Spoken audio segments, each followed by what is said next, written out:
কোথা থেকে আপনি শুরু করতে চান? প্রথম থেকে আমি আমার মায়ের কাহিনী থেকেই শুরু করি। জি প্লিজ, একেবারে রিল্যাক্স, ফ্রেন্ডদের কাছে যেভাবে বলে ঠিক সেইভাবে আরামসে বলুন, কোনো সমস্যা নেই। আমরা সবাই মিলে আপনার কথা শুনবো।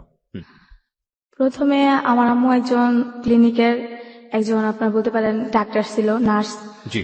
তারপর আমার আম্মু আমার বাবার সাথে যেটা ছোট থেকে বিয়ে হয়, তখন আমরা ছোট ভাই বোন, আমি তখন যেটাকে বলে গর্বে ছিলাম। তারপর আমার আব্বুর সাথে আমার আম্মুর কিনে আর কি একটা মেয়ের সাথে যেটাকে বলে ফিজিক্যালি রিলেশন করতে গিয়া আমার আব্বু আমার আম্মুকে বিয়ে করে। আমি ঠিক ঘটনাটা বুঝতে পারিনি, আপনি যদি একটু আমাদেরকে ধীরে জিনিসটা বুঝিয়ে বলতেন। মানে আপনার আব্বুর কি হলো আমরা ঠিক বুঝতে পারলাম না। আর কি আমার আম্মুর সাথে আমার আব্বুর বিয়ে হয়। হওয়ার পর আমার আব্বু মাছ ধরতে গিয়া একটা মেয়ের সাথে ফিজিক্যালি রিলেশন হয়। মাছ ধরতে গিয়ে অন্য একটা মেয়ের সাথে আপনার আব্বুর শারীরিক সম্পর্ক হয়েছে। হ্যাঁ। হওয়ার পর গ্রামের লোকজন দেখে ফেলে, দেখার পর ওখানে আর কি বিচার বসায়, বিচার বসার পর আমার আব্বু ওই মেয়েটাকে বিয়ে করে। বিয়ে করতে বাধ্য হয়? হ্যাঁ, বিয়ে করার পর আমার আম্মু তো এগুলো সহ্য করতে পারে না। তারপর দেখে যে ওই মেয়েটার সাথে আমার আব্বু বেশি একটা রিলেশন ভালো করতেছে, আমার আম্মুকে দেখতে পারে না। আমার ভাইয়া তখন হয়েছে, আমি তখন হয়তো পেটে, তো আমার আম্মুকে দেখতে পারে না। তো আমার দাদা কি করে, আমার আম্মুর নামে যত সম্পত্তি ছিল আমাদের ঢাকায় ওগুলো দিয়ে ফেলে আমার আম্মুকে। আচ্ছা আচ্ছা। তো দেওয়ার পর আমার বাবা ওইটা মাইনা নিতে পারে না, আর আমার আম্মু ওইটা মাইনা নিতে পারে না, ছোট মা যেটাকে বলে উনি মাইনা নিতে পারে না। তো উনি আমার আম্মুকে যেটা বলে পরামর্শ দেয় কিছুটা। জি। পরামর্শ দেওয়ার পর আমার আব্বু কি করে যে আমার দাদার উপর অনেক টর্চারিং করে। টর্চারিং করার পর আমার দাদা স্ট্রোক করে মারা যায়। মানে আপনার বাবার অত্যাচারে আপনার দাদা মারা গেল? হ্যাঁ, একটা স্ট্রোক করে। কিসের জন্য সম্পত্তি লিখে দিচ্ছে অন্য মেয়েকে, ওনার ছেলে থেকে। তো আমার আম্মুকে অনেকভাবে সই নেওয়ার চেষ্টা করে, কিন্তু আমার আম্মু দেয় না। যে আমার আম্মু চিন্তা করে যে আমার ছেলে আসছে, আমার গর্বে একটা আসতেছে, তো ওরও তো ভবিষ্যৎ আছে। জি। না দেওয়ার কারণে আমার আম্মুকে ওনারা ছাইড়া দেওয়ার হুমকি দেয়। আর আমার আম্মুকে বিভিন্ন ভাবে টর্চারিং করে, ছেলে দেয়া, যেমন বাইরের কিছু লোক দিয়ে আমার আম্মুকে টর্চারিং করে। জি। তো করার পর আমার আম্মু এক সময় দেখা যায় যে বাধ্যতামূলক আমার বাবার বাসায় ভাড়া থাকে। পরিচয় দেয় না যে ওনার হাজবেন্ড। আমার ভাইয়াও ডাকতে পারে না যে এটা আমার বাবা, ডাকলে আমার ভাইয়াকে বা মারধর করে আর কি। আমি ঠিক এই জায়গাটা একটু পরিষ্কার হতে চাই, সেটা হচ্ছে যে আগে যেখানে শ্বশুর বাড়ি ছিল ওই জায়গায় সে ভাড়া থাকা শুরু করলো? হ্যাঁ হ্যাঁ হ্যাঁ, কিন্তু মানুষও জানে তো যে ওনার ওয়াইফ। ভাড়া থাকা শুরু করলো ঠিক বুঝলাম না। আপনার আম্মা তো ওখান থেকে চলে গেলেও পারতো, সম্পত্তিগুলো তো কেউ নিতে পারতো না, কেন ভাড়া থাকলো?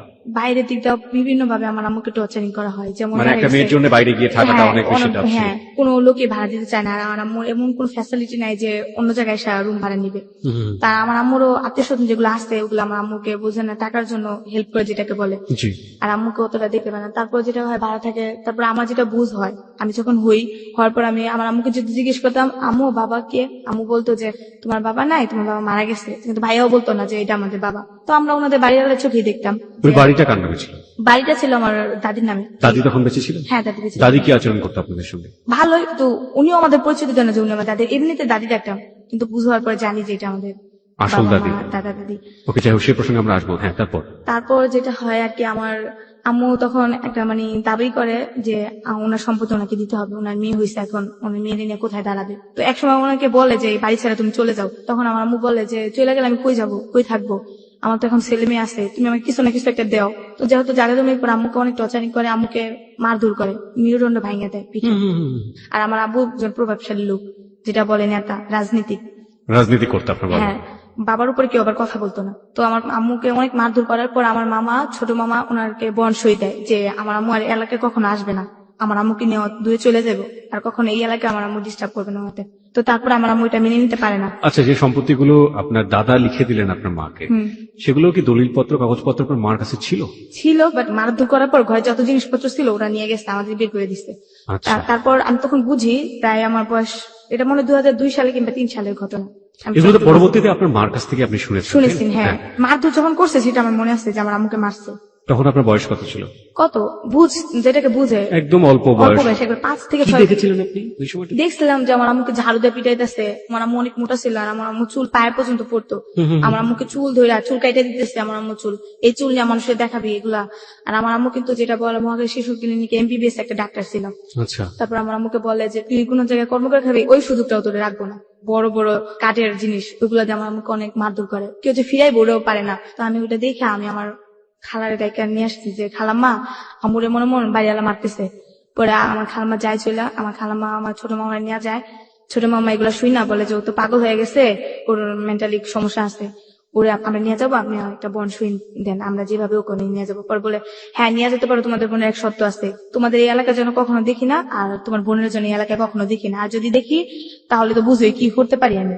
তারপর ওরা কি করে যে বন সই দিয়ে আমার আম্মুকে নিয়ে আসে, নিয়ে আসার পর ওরা আমার আম্মু কোথায় থাকবে, আমার আম্মু এগুলো মাইনে নিতে পারে না যে আমি এত কিছু করে আমি কেন সম্পত্তির অধিকার পাবো না, আমার ছেলে মেয়ে তো ওদের।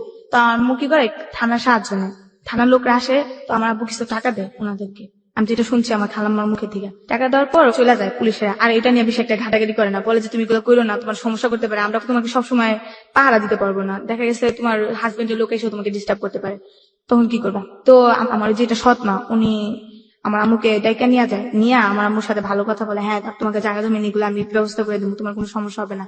তো উনি কি করে যে কিছু তাবিজ তোমার যেগুলো বলে পাগল করার মতো কিছু, ওগুলো আমার আম্মুকে খাওয়াই দেয় মাংসের সাথে।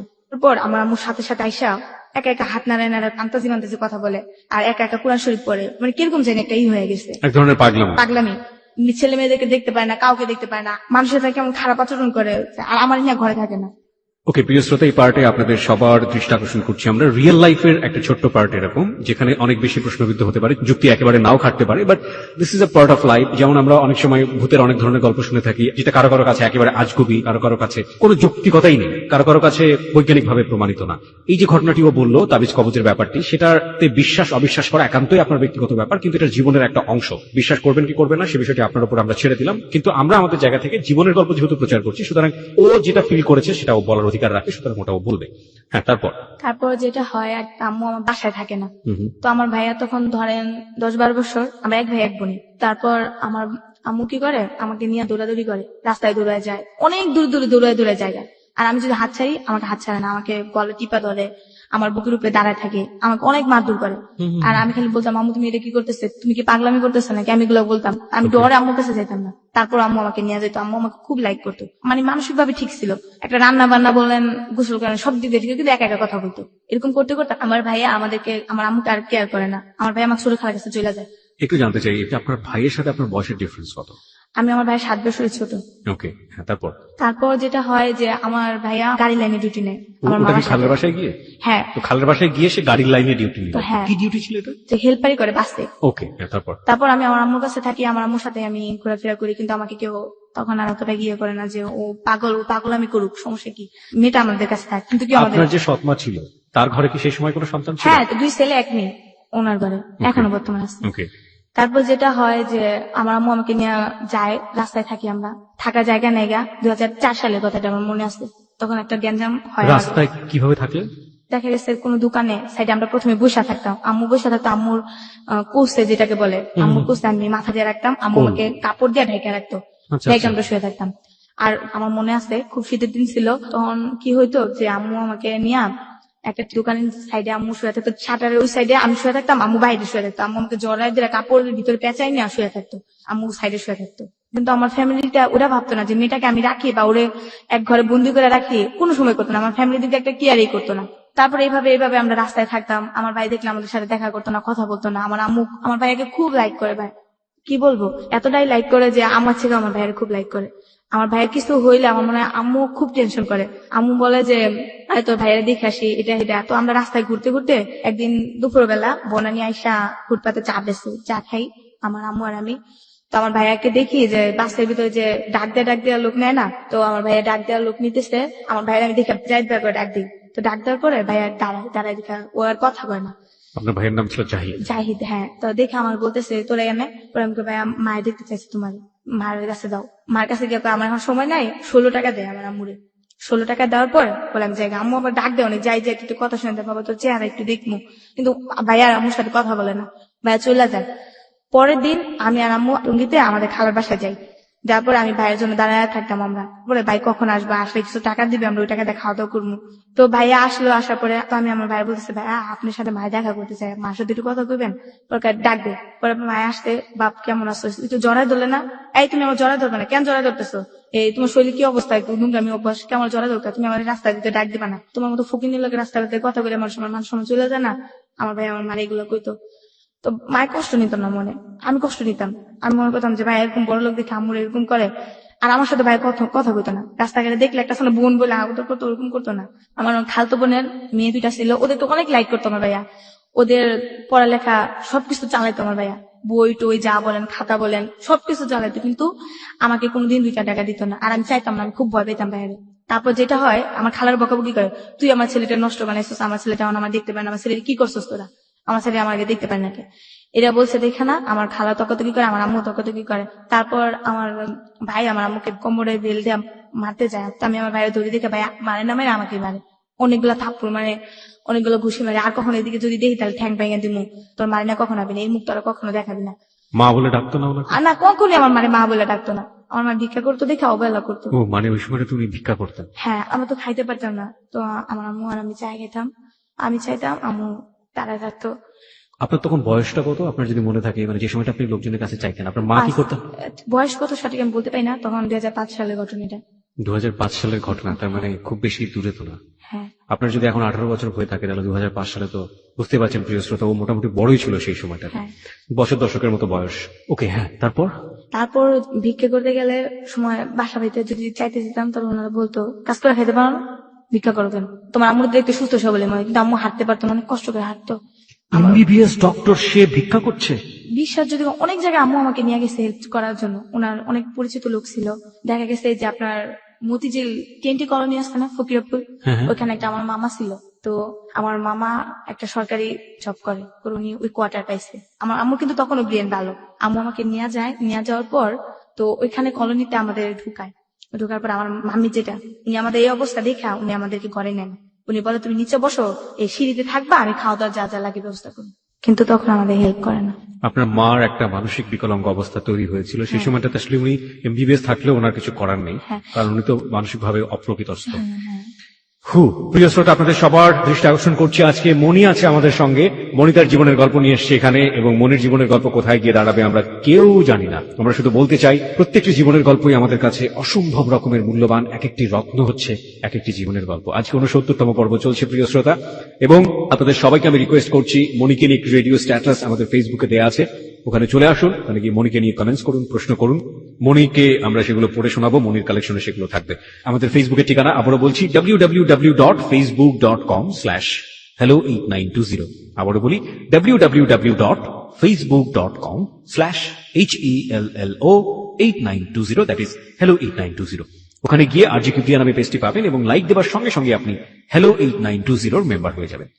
হ্যাঁ মনি, তারপর একদিন হয় আমরা আমাদের ওইখানে এক জায়গায় যাই চাইতে, আমি আবার একটু খেলার অভ্যাস ছিল বেশি, তো যাওয়ার শেষে একটু খাওয়া দাওয়া হয়েছে, একটা বাসায় আমাদের খাইতে দেয়।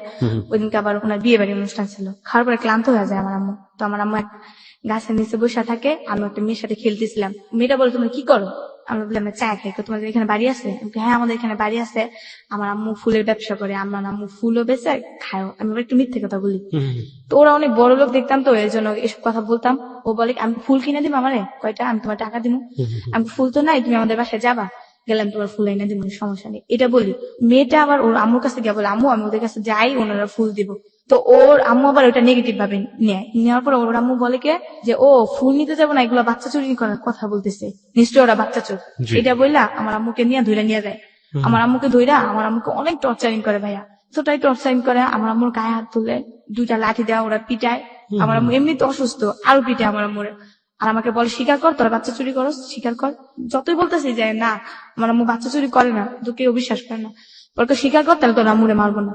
তারপর আমি বাধ্যতামূলক স্বীকার করি, হ্যাঁ আমার আম্মু বাচ্চা চুরি করে, আমি এরকম এরকম মেয়ে নিয়ে যায়, আমার আম্মু চুরি করে, এগুলো আমি বলি। দেখতেছি যে আমার আম্মুর মারতেছে, আমার আর করার কিছু উপায় না। আম্মু আমার বলতেছে মিথ্যা কথা বলতেছে না, সত্য কথা বলো, ওনারা আমার কি মারধর করবো। তারপরে ওরা আমার আম্মুকে মারধর করে, বলে যে ও বাচ্চা মানুষ বলছে এটাই সত্য। তারপর উত্তরা থানাতে কয়েকজন পুলিশ আসে, আসার পর আমার আম্মুকে আর আমাকে ধরে নিয়ে আসে। একদিন থানায় থাকি, সকালবেলা যাই, বিকেলবেলা আমাদেরকে মিরপুর যেটা বলে ফকিরখানা, ওইখানে ট্রান্সফার করা হয়। তখনও কিন্তু আমার আম্মুকে গায়ে তুলে না, আম্মুকে বলে তুমি কেন বললা যে আমরা বাচ্চা চুরি, মা তোমার তো মারতেছে, আমি তো সহ্য করতে পারতেছি না। তো আম্মু আর আমাকে কিছু বলে, তো ওইখানে আবার পড়ালেখার সুযোগ আছে ভাইয়া। তো প্রথমে আমাকে একটা পড়ার যেখানে এখানে ভর্তি করে দেয় একটা রেশমা আপা, ওনার কথা না বললেই হয় না, উনি আমাকে পড়াশোনার দিকটা অনেকটা হেল্প করে ওই সময় ফকিরখানাতে। হ্যাঁ, তো এখানে আমাকে পড়াশোনা করতে প্রথমে আমাকে আট করালো কিছু। তো আট করার পরে প্রথমে ওইখানে আমি ফার্স্ট হয়ে যাই, ওইখানে থাকি প্রায় 2 মাসের মতো। আচ্ছা, ফার্স্ট হওয়ার পরে ওনারা আমাকে চিন্তা করলো যে আমাদের পুবাইল একটা ফকিরখানা আছে, ওইখানে ট্রান্সফার করে দিবে আমার মা মেয়ে দুজনে। তো এখানে আমাদের ট্রান্সফার করে দেয়, দেওয়ার পর ওইখানেও একটা স্কুল আছে মেয়েদের জন্য, ওখানে স্কুলে আমি ভর্তি হই।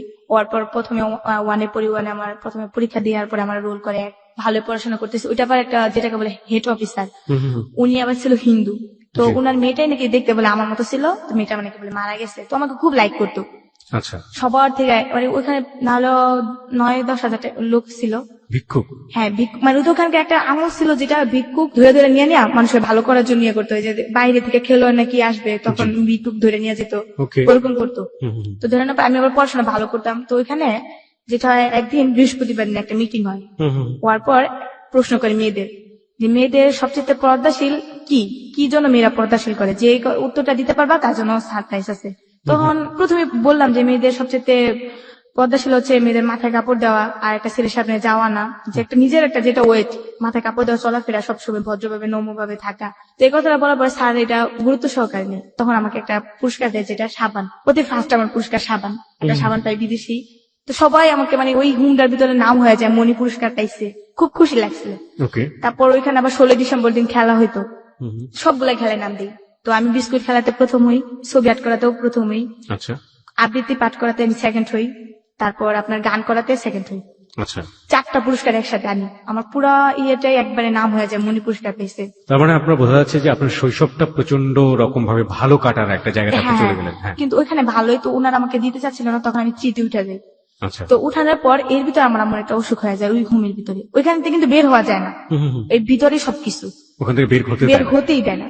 ওইখানে আবার হাতের কাজ চলে, শাড়ি, বিভিন্ন ডিজাইন, ফতুয়ার কাজ, এগুলো চলে। আমি আবার ফতুয়ার কাজ করতাম। ওইখান থেকে আপনাদেরকে এগুলো করে নেওয়া হতো। হ্যাঁ হ্যাঁ, করে বিনিময়ে নিয়ে আপনাদেরকে কি দিত? খাবার। টাকা দিত না, টাকা খাবার দিত? তো আছেই, টাকা দিত। তো আবার বাজার ওইখানে- করতে হলে আপনি কোথায় যেতেন? আমরা বাজার করবো, ওইখানে একসাথে রান্না করে সবাই সিরিয়ালে ভাবে দিত। আচ্ছা, টাকাগুলো কি করতেন আপনার? আর আমরা যে টাকা, ওই টাকা হাতে রেখে দিতাম। তারপর দেখা যাচ্ছে একটা দোকান আছে আপনার, ওখান থেকে কি কেউ ভালো হয়ে তাকে ছেড়ে দিত পরবর্তীতে? না, ভালো তো হইতেই দিত না। যেমন আপনাকে ধরে নিয়ে গেছে, হুম। তো আপনার একজন আত্মীয় স্বজনের মাধ্যমে আপনাকে আসতে হবে ওইখান থেকে। হুম। ওইখান থেকে আপনার হেড অফিসে যাইতে হবে তেজগাঁ থেকে আপনার বনসই কইরা ওইখান থেকে থানায় নিয়ে আসতে হবে আত্মীয় স্বজনের মাধ্যমে। আর যদি মেয়ে থাকে দেখা গেছে মেয়েদেরকে আপনার বড় একটা ভালো চাকরি দিয়ে শেষ পর্যন্ত দিয়ে বের করে দিবে। তারপর আমার আম্মু একটা প্রচন্ড রাখার ওষুধে পড়ে যায়, পাতলা পায়খানা যেটাকে বলে। ওইপর আমার আম্মুকে ডাক্তারে নেওয়া ট্রিটমেন্ট করা হয়, কিন্তু আমার আম্মু ভালো হয় না। তারপর আমার আম্মুকে কি করে, জিজ্ঞেস করে যে তোমার কেউ আছে নাকি, আমার আম্মুকে ঠিকানা বলতে বলে। আমি বলি আমার আম্মু ততটা ইয়ে নেই, আমার চট্টগ্রাম মনে আছে, আমি বলছি টঙ্গী, যেটাকে একটা ঠিকানা আছে নিরসপাড়া বললাম। বলার পর উনি ওই ঠিকানা অনুযায়ী আমার খালাম্মার বাসায় গেল। আমার খালাম্মা এই 2 বছরের ভিতরে নাকি অনেক বিশ্রাইছে আমাদের, বাট কোনো খবর পাই নাই। তো যখন আমার খালাম্মা শুনছে, তখন আমার খালা আর আমার মামি আসছিল। তো আসার পর আমার খালা মামি এসে আমার দেখছে যে আমার আম্মু খুব অবস্থা খারাপ। ও এর ভিতরে যেটা হয়, আমার আম্মু একদিন ড্যানিশ খাইতে চায়। তো ড্যানিশ কি? ড্যানিশ খাবার একটা জিনিস, ওকে, হোয়াট এভার ইট ইজ, এক ধরনের ফুড। হ্যাঁ ওটা খাইতে চায়। তখন আমার কাছে টাকা নাই, আমার আম্মু খাবার দেখে আমার খুব কান্নাকাটি লাগতেছিল যে আমার আম্মু খাইতে চাইছে, বাঁচবো না মরবো কোনো ঠিক ঠিকানা নেই। তো আমার আম্মুকে চিরা পানির উপরে রাখতো, মানে এর বেশি কিছু খাইতে পারতো না। তো আমি কি করি, তখন আমি হাতে কাজ করি, হাতে কাজ করার পর এক ধরনের মিশিং এর কাজ ওইখানে আসে, মিশিং এর নতুনই আমি কাজ করি। তো ওই দিন 2টা পিস করি, করার পর আমার হাতে নিডেল ঢুকে যায়। নিডেল ঢুকার পর ওই হাতে আমার অনেক জখম হয়, মানে এতটাই রক্ত হয় যেটা বলার বাইরে। তো ওইখান থেকে আমি প্রায় 200 টাকা পাই। 200 টাকা পাওয়ার পর ওই টাকা দিয়ে আমার আম্মু জিনিস কিনে আনি, কিছু ওষুধও কিনি। তাই ওষুধ কি, যেমন বাইরে কিছু স্টাফ আছে, স্টাফদেরকে বললে উনি বাইরে থেকে জিনিস আইনা দেয়। আচ্ছা। তো স্টাফদের কিছু ঘুষ দিতে হয়। তো স্টাফদের বলছি, বলার পর স্টাফরা অনেক কিছু আনছে। আনার পর আমার খালা মামি ওরা দেখতে আসলো। তো আসার পর আমার মামির দেখে তো আমি খুব মানে ইয়ে হয়েছে, আমার একটা আত্মীয় স্বজন আসছে। তো ওরা বললো যে আপনাদের বোন নিতে পারেন, কিন্তু মেয়েকে আমরা দিব না। তো বললো কেন, মেয়েটা অনেক ভালো স্টুডেন্ট, এই মেয়েটার ভবিষ্যৎ আমরা নষ্ট হতে দিব না। কারণ আপনারা যেটা শুনছি, ওর বাপ মা কেউ নাই, মা থেকেও নাই, মা একজন অসুস্থ, জানি না কি করবে মেয়েটার বয়সে। তো আমরা চাই ওকে দিব না, ওকে আমরা ভালো কোনো জবে দিয়ে দিব, আমরা মেয়েটাকে দিতে পারবো না। তো আমার আম্মু বলে আমার মেয়ের স্যার আমি কখনো যাবো না, আমার মেয়ে বাঁচতে হলে মা মেয়ে একসাথে বাঁচবো, আর মরতে হলে আমরা মা মেয়ে 2জনই মরবো। আমাকে ছাড়া তো আর আমার মাকে বাঁচানো সম্ভব না, একমাত্র আমি আমার আম্মুকে দেখি। তো আমার খালারা বললো যে না দেখেন স্যার, ওনার তো শেষ সম্বল ওনার মেয়েটাই, তো একটা দেখুন একটা ইয়ে করেন। তো স্যারের আমাকে দিতে চায়নি, কারণ আমি ভালো একটা স্টুডেন্ট, স্যারেদের একটা খুব ভালো একটা ইয়ে হয়ে এই গেছে। যে ফকিরখানার বর্ণনাটা আপনি দিচ্ছেন, এই ফকিরখানাটা কোথায়? এটা পুবাইল চৌধুরী পাড়া। পুবাইল চৌধুরী পাড়াতে এটা একটা ফকিরখানা? হ্যাঁ এটা কি সরকারি? হ্যাঁ হ্যাঁ সরকারি। ওকে।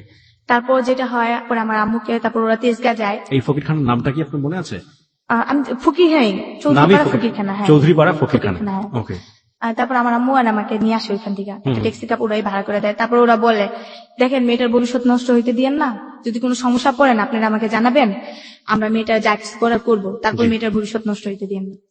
তারপর যেটা হয়, রোজার মাস, আমার আম্মুকে ট্যাক্সি কাপ করে আমাদের নিউজ করে আনে। তো রাখবে কোথায় আমাদের? খালা একজন আপনার ছেলে নিয়ে থাকে, আমার ভাইয়াও থাকে, 2 ছেলে নিয়ে ধরতে গেলে থাকে। তো ওইখানে আমাদের উঠালো। আমার আম্মু তো প্রায় বিছনায় পড়া। তো আমার আম্মুকে মানে বাঁচার কোনো কায়দাই নেই আমার আম্মু। ওই যে একটা কেন উসুকি পড়ে গেল আম্মু। আর আমার আম্মু তো সবসময় বড় লোকের তো বলতেই পারেন যে ভালো পরিবেশে থাকা অভ্যাস, এগুলো আর কি ওনার সহ্য হয়ে সহ্য নেই। হচ্ছে না। তারপর একটা মানে এতটাই অসুস্থ হয়ে গেছে যা বলার বাইরে। তারপর আমার আম্মুকে চিকিৎসা করানো হয়নি, আম্মুকে ভালো করে গোসল টোসল করে ভালো কিছু খাবার দাবার করাইতে দিল। আমি আমার আম্মুর সেবা যত্ন করতাম। তো রোজার মাসে যেই শুনছে আমরা আসতে, আমার ভাই আর আসেনি আমাদের দেখতে, আমার ভাই চলে গেছে। বুঝি নাই। কোথায় আসলো আপনার ভাই? মানে আমাদের তো নিয়ে আসলো, আমার ভাইয়া গাড়িতে ছিল।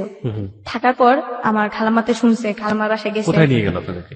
আমাদের নিয়ে গেছে আমার ছোট খালার বাসায়। Okay. আর ওইখানে আসছে আমার মেজু খালার বাসায় গিয়ে বললো যে তোর আম্মু আসছে, তুই তোর আম্মুকে দেখতে যা। আপনার ভাই থাকতো মেজু খালার বাসায়, আপনারা গেছেন ছোট খালার বাসায়, রাইট? ছোট খালার বাসায় থাকতো আমার ভাইয়া। তো আচ্ছা। আমার ভাইয়া গাড়ি চালাইতে গেছে। ওকে। তো ওই দিনকে নামছে গাড়ি থেকে।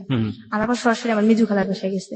আচ্ছা। মেজু খালার বাসায় যাওয়ার পর মেজু খালা বললো যে এমন এমন তোর মা আসতে, এমন এমন আমরা এমন জায়গা থেকে আসছে। তারপর এই কথা শুই না, ও আর আমাদের দেখতে আসেনি, ও ওই দিক দিয়ে চলে গেছে। চলে যাওয়ার পর আমরা তো বাইরে দেখবো, আমার আম্মুর কত আশা বাইরে দেখবে। তো ভাই আর আসেনি। তো আমরাই বসে আসি, আসে না খবর নেই, 2-3 দিন চলে যায় আর আসে না। খালামাও আমাদের অতটা কেয়ার করে না। খালামা ছোট খালা করে তো করে না, মানে কিরকম হেলা করে। হ্যাঁ এরকম করতে পারছে। আমার মা আবার এক কথা সহ্য হয় না। আমার আম্মু খুব একটা ধরতে পারে রাগী লোক, অনেক রাগী, খুব জিদি। ওনার একটা কথা বলে ওনার সহ্য হয় না। তো ওনার কথা যে সারা জীবন কামাই করে তোদের খাইছে, এই বিপদের সময় তোরা যদি আমার না দেখেছ আমি কোথায় যাবো? তারপর আমার আম্মুকে অতটা ইয়ে করে না। তো আমার আম্মু কি করে, ঝগড়া করে ওদের সাথে, সুস্থ হয়ে যায়। সুস্থ হওয়ার পর বের হয়ে আসে। তারপর আবার আমরা এই যে রাস্তায় থাকা শুরু হয়ে যায়। রাস্তায় থাকি, আম্মুর সাথে বিক্রি করি, এখানে ওখানে থাকি। আপনাদেরকে কি তাহলে ওই ফকিরখানা থেকে বেরি করে দিল? হ্যাঁ। আপনাদেরকে এক পর্যায়ে ফকিরখানা থেকে বের করতে চাচ্ছিল না, আবার আম্মার অসুখের কারণে আপনাকে শেষ পর্যন্ত আপনাদেরকে বিয়ে করলো। খালার বাসায় দিয়ে আসলো। আচ্ছা, তারপরে আপনার যেটা হলো যে ওইখানে আপনার আম্মু ঝগড়া করলো, ঝগড়া করার পরে হলো না, ওখানেও এক ধরনের টানাপোড়েনের লাইফ, এবং শেষ পর্যন্ত আবার সেই ভিক্ষার জীবনে ফিরে হ্যাঁ গেলেন। হ্যাঁ। হ্যাঁ। তারপর যখন ভিক্ষা করতাম, যেটা হয় আম্মু ভিক্ষা করতাম, আমার খুব শরম লাগতো। টঙ্গী বাজার আমরা নিচে থাকি। তবে যেসব লোকরা দেখছে ওদের সাথে ইচ্ছে হলে আপনি ফোনে যোগাযোগ করতে পারেন, সমস্যা নেই। তারপর আম্মু থাকতো, আম্মুর সাথে চাইতাম। তো আবার রাত হলে, দিন হলে আম্মু চাইতো, আম্মুর সাথে চাইতাম। আম্মু ঘুমাইতো দিনে। কিভাবে চাইতেন আপনারা? কিভাবে চাইতাম যে কিছু সাহায্য করবেন। আম্মু আবার আমাকে শিখাই দিত এইভাবে, আমাদের কিছু সাহায্য করবেন। তো উনি বলতো কি সাহায্য করবো? হ্যাঁ আমরা অভাবে পড়ে আসছি, এরকম এরকম। এক ধরনের মিথ্যা কথা তো অনেক সময় ভিক্ষা করতে গিয়ে হ্যাঁ। বলতে হয়। আমার আম্মু আবার মিথ্যা কথা বলতো না, অনেকে আছে না যে জিজ্ঞেস করতো। তো এক পদে আমাদের টঙ্গীর মেয়র আজমতুল্লাহ, উনি একদিনকে আমাদেরকে ভিক্ষা দেখে আমার আম্মুকে চিনে ফেলে। আম্মুকে দেখা সিকিউরিটি দিয়ে ঢাকায় নিয়ে যায়। আম্মুকে দেখা বলে তুমি এই জায়গায় কেমনে আসলা, এভাবে কেন, এরকম কেন তুমি? তো উনি দেখে আম্মু এগুলা বলে। আম্মু আবার এক পর্যায়ে তুই করে বলে, দেখতেছিস না তোদের কারণে আমাদের এখানে, মানে আম্মু এক পর্যায়ে ওদেরকে কেমন জানি, আমি চিন্তা করতেছি একটা মেয়র যেটাকে বলে চেয়ারম্যান, উনি আম্মুর সাথে এইভাবে কথা বলতেছে, আম্মু ওইভাবে কথা বলতেছে, একটা অবাকের বিষয় না? তারপর দেখলাম একসময় আম্মুকে বলার পর আম্মুকে বলে হ্যাঁ তোদেরকে আমি হেল্প করবো, কিছু টাকা দেবো। তখন আমাদের কি করে 500 টাকা দেয়। তারপর বলে অমুক দিন আসবি, তোদেরকে আমি একটা রুম নিয়ে দেবো, তোদেরকে হেল্প করবো। তারপর যেটা হয়, একদিন বৃষ্টির সময়, খুব বৃষ্টি, মানে এতটাই বৃষ্টি, আমি আর আম্মু বসে থাকি। বৃষ্টির সময় রাতে থাকতেন কই আপনারা যখন ভিক্ষাটা করতেন? সারাদিন আমরা জায়গায় জায়গায় গিয়ে বিক্রি করতাম, উত্তরা, নিউজপাড়া, টঙ্গী, এগুলাতে বিক্রি করতাম। বেশিরভাগই উত্তরা যেতাম, কারণ উত্তরা আমি না টঙ্গীতে করতাম না, কারণ আমার কিছু বান্ধবী ছিল যেটা নিউজপাড়া, আমার আম্মুর সাথে চাইতে সময় আমার খালামার বাসায় যখন যাইতাম না, তখন আমার বান্ধবী গুলো আমি দেখতাম না, ওরা যখন মার্কেট করতে আসতো না, রাতে আমার দেখতাম আমি ভিক্ষা করতেছি না, দেখলে না ওরা আমাকে পরে শরম দিত, তুই ভিক্ষা করস, তোদের সাথে আমি কথা বলবো না, তোদের সাথে দেখতে আমার মানে আমাকে শরম দিত এক পর্যায়ে। আমি খুব শরম পেতাম, এই জন্য আম্মুরে নিয়ে আমি দূরে দূরে যেতাম না, দূরে দূরে বিক্রি করতাম আমরা, কিন্তু কাছে করতাম না। তারপর রাত্রে শুয়ে থাকতাম আম্মুরে নিয়ে। তো এক সময় দেখা কোথায় যায় শুয়ে থাকতেন? টঙ্গী বাজার। বাজারের মধ্যে? হ্যাঁ বাজারের মধ্যে শুয়ে থাকতাম। সমস্যা হতো না কোনো? আসলে একটা যুবতী মেয়ে, যুবতীও না, একটা ছোট মেয়ে বলতে পারেন, তখন আমি সাবালিকা হইনি যেটাকে বলে। দেখা গেছে একসময় শুয়ে থাকতাম, একদিন যেটা হয়েছে, তখন আমের সিজন, তখন আমরা চাইতে গিয়ে প্রায় অনেক আম পাইছি, আমাদেরকে অনেক আম দিছে। তো আমরা বলতেছি এই আমগুলো পুজা যাবো গা, কি করবো? তো অফিসে গার্মেন্টস লোক আছে না, তা আম্মুর আমি বলতেছি আম্মু এই আমগুলো আমরা এক কাজ করতে পারি, যে আমি বিক্রি করি, কিছু টাকা হইলো কিন্তু আমরা খাইতে পারবো দুপুরে। কয় কি করবা, আর তুমি তো রাত্রে ঘুমাও না, তুমি এখানে শুয়ে থাকো, আমি তোমার এখানে বসে বসে আম বিক্রি করি। তা আম্মু আবার আমাকে খুব কেয়ার করতো, মানে কোথাও যাইতে দিত না, মানে যাইতেই হলে না আম্মু পারমিশন নিত আর আম্মুর সাথে যেত, জি। বলতো যে পোলাপান ভালো। আমাকে অনেক বুঝাইতো। আর আমার আম্মু কি করতো জানেন, আমরা যে লাইব্রেরি গুলাতে বিক্রি করতে চাইতাম না, লাইব্রেরি দোকানটা না আমার আম্মু চায় নিত, আমাকে একটা বই দিবেন, আদর্শ লিপির বই, আমাকে একটা কলম দিবেন, আমার মেয়েটাকে আমি পড়াবো। আর আরবির দোকানে যাও বলতো যে আমাকে একটা কায়দা দিবেন, আমার মেয়েটা আমি পড়াবো। তো আমার আম্মু আমাকে, যখন রাত্রে আমার অনেকটা সময় দোকান বন্ধ হয়ে যায় না, তখন আমার আম্মুকে দেখে দেখে আমাকে পড়াইতো, আমিও পড়াশোনায় মনোযোগ দিতাম, আম্মু পড়াইতো আমি পড়তাম, আম্মু হাতে লেখা শিখাইতো। সারাদিন ভিক্ষা করতেন আর আর রাতের রাত্রে বেলায় চাওয়া আম্মু বইগুলো নিয়ে আপনাকে পড়ানো। পড়াইতো। তো আমার আম্মু বলতেছো তুমি আম্মু ব্যস্ত, তুমি এই পড়াগুলো মুখস্থ করে, আমি একটু ঘুমাই, রাত্রে আবার ঘুমাইতে হয়। তো আমি আম্মু শুয়ে আসতে আমি আম বিক্রি করতেছি, তো এক গার্মেন্টসের লোকরা আবার কিনতো আম।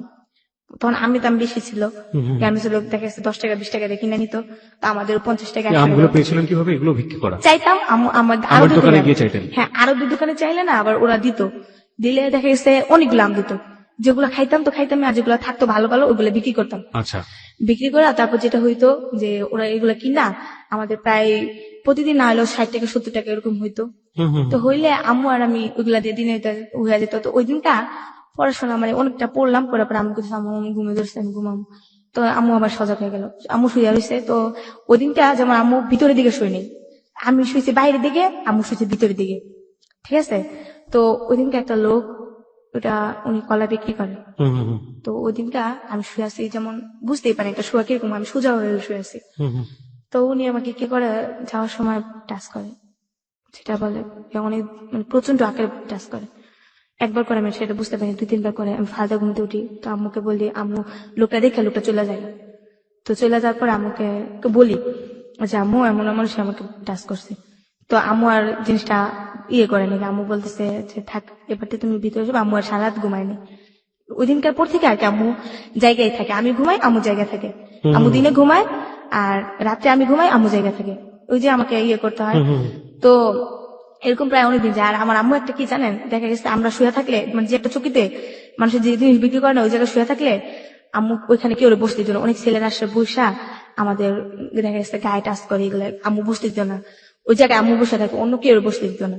আমি আর আমার আম্মু শুয়ে থাকতাম, আমি রাত্রে ঘুমাইতাম, আম্মু উঠা যেত। আবার আম্মু কি করতো, যখন আমি ঘুমাই যেতাম না ভোরবেলা আমি উঠা যেতাম, আম্মু আবার শুইতো, শোয়ার পর আবার এরকম করতাম। তো এরকম করতে করতে একদিন যায়, তো একদিন কি হয়, আমি নদীতে গোসল করতে যাই। তো আমরা রাত্রে কি করি, যেটা হয়, আমরা তো এক কাপড় 2-3 দিন পুরা থাকতে হয়, কাপড় চোপড় পাল্টানোর মতো কোনো কাপড় চোপড় নাই আমাদের।